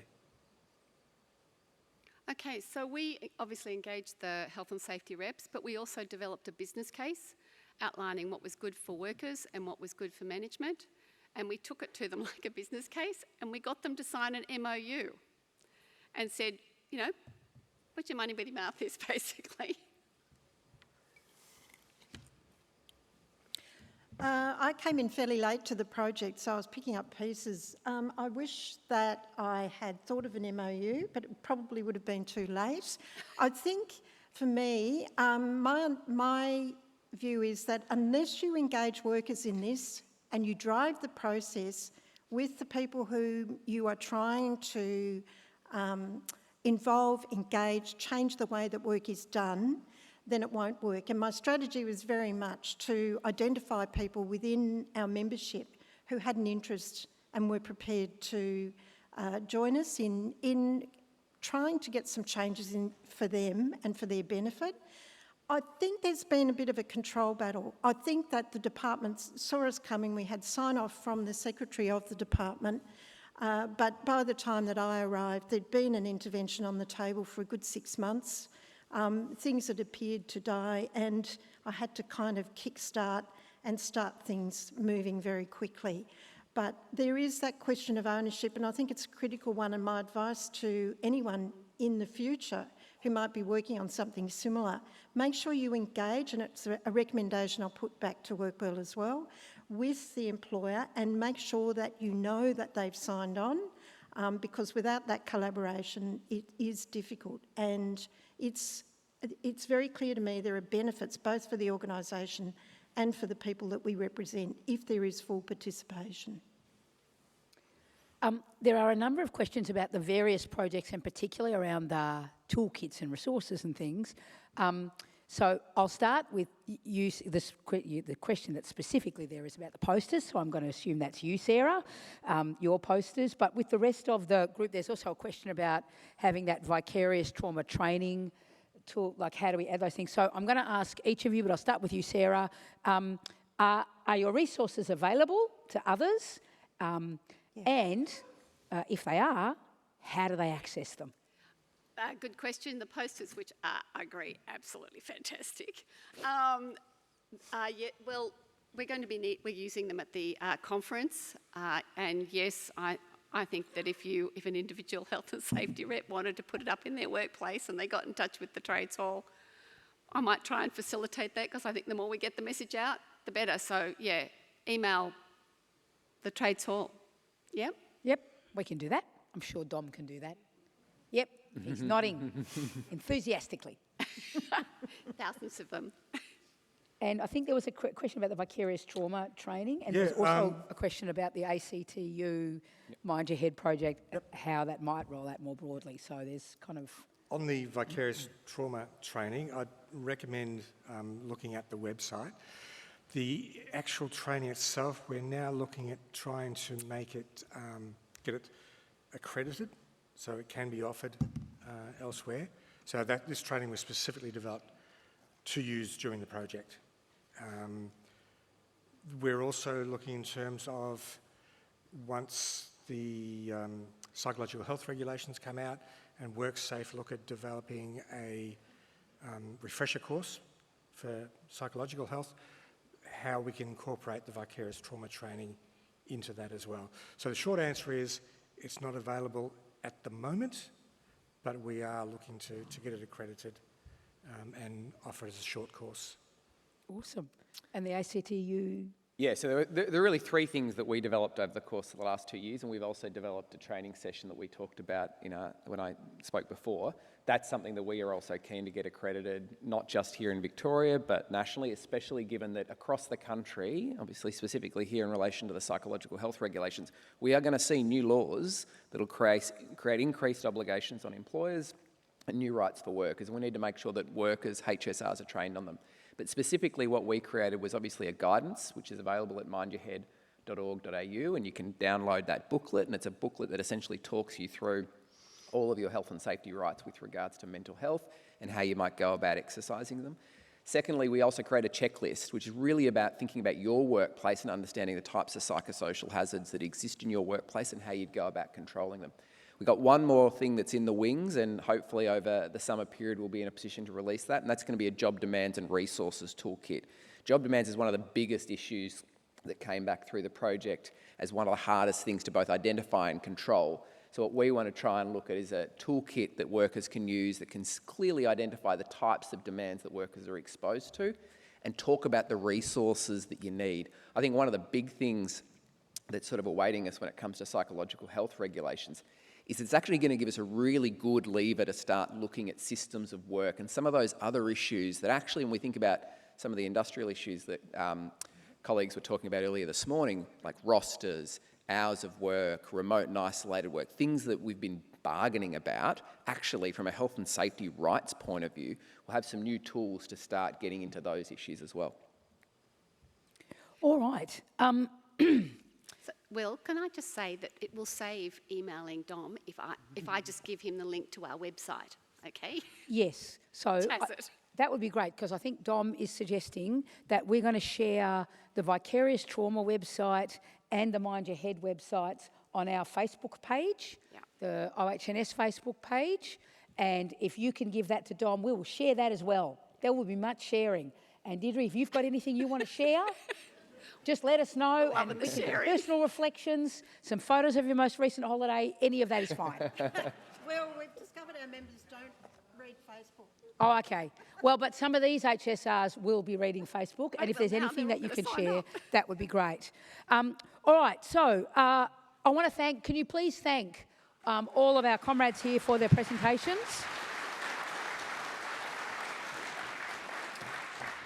All right, now we get to the exciting part of the day, which is, of course, lunch. Now, before we do that, though, before you all stand up, I'm going to take you through some things, all right? So firstly, with our regional folks, you can just log out and you can go to lunch. It's the folks here who just need to hang out for a minute. So I'm going to take you, so first off, lunch is next door. It's to the right, all right? And please, for the smokers, of course, you can go out there to the front of the building, but the specific request is that you need to be more than 10 metres away from the doorway. All right, occupational health and safety requirements say that you need to be more than 10 metres away from the doorway. After lunch, we're going to go into the breakouts.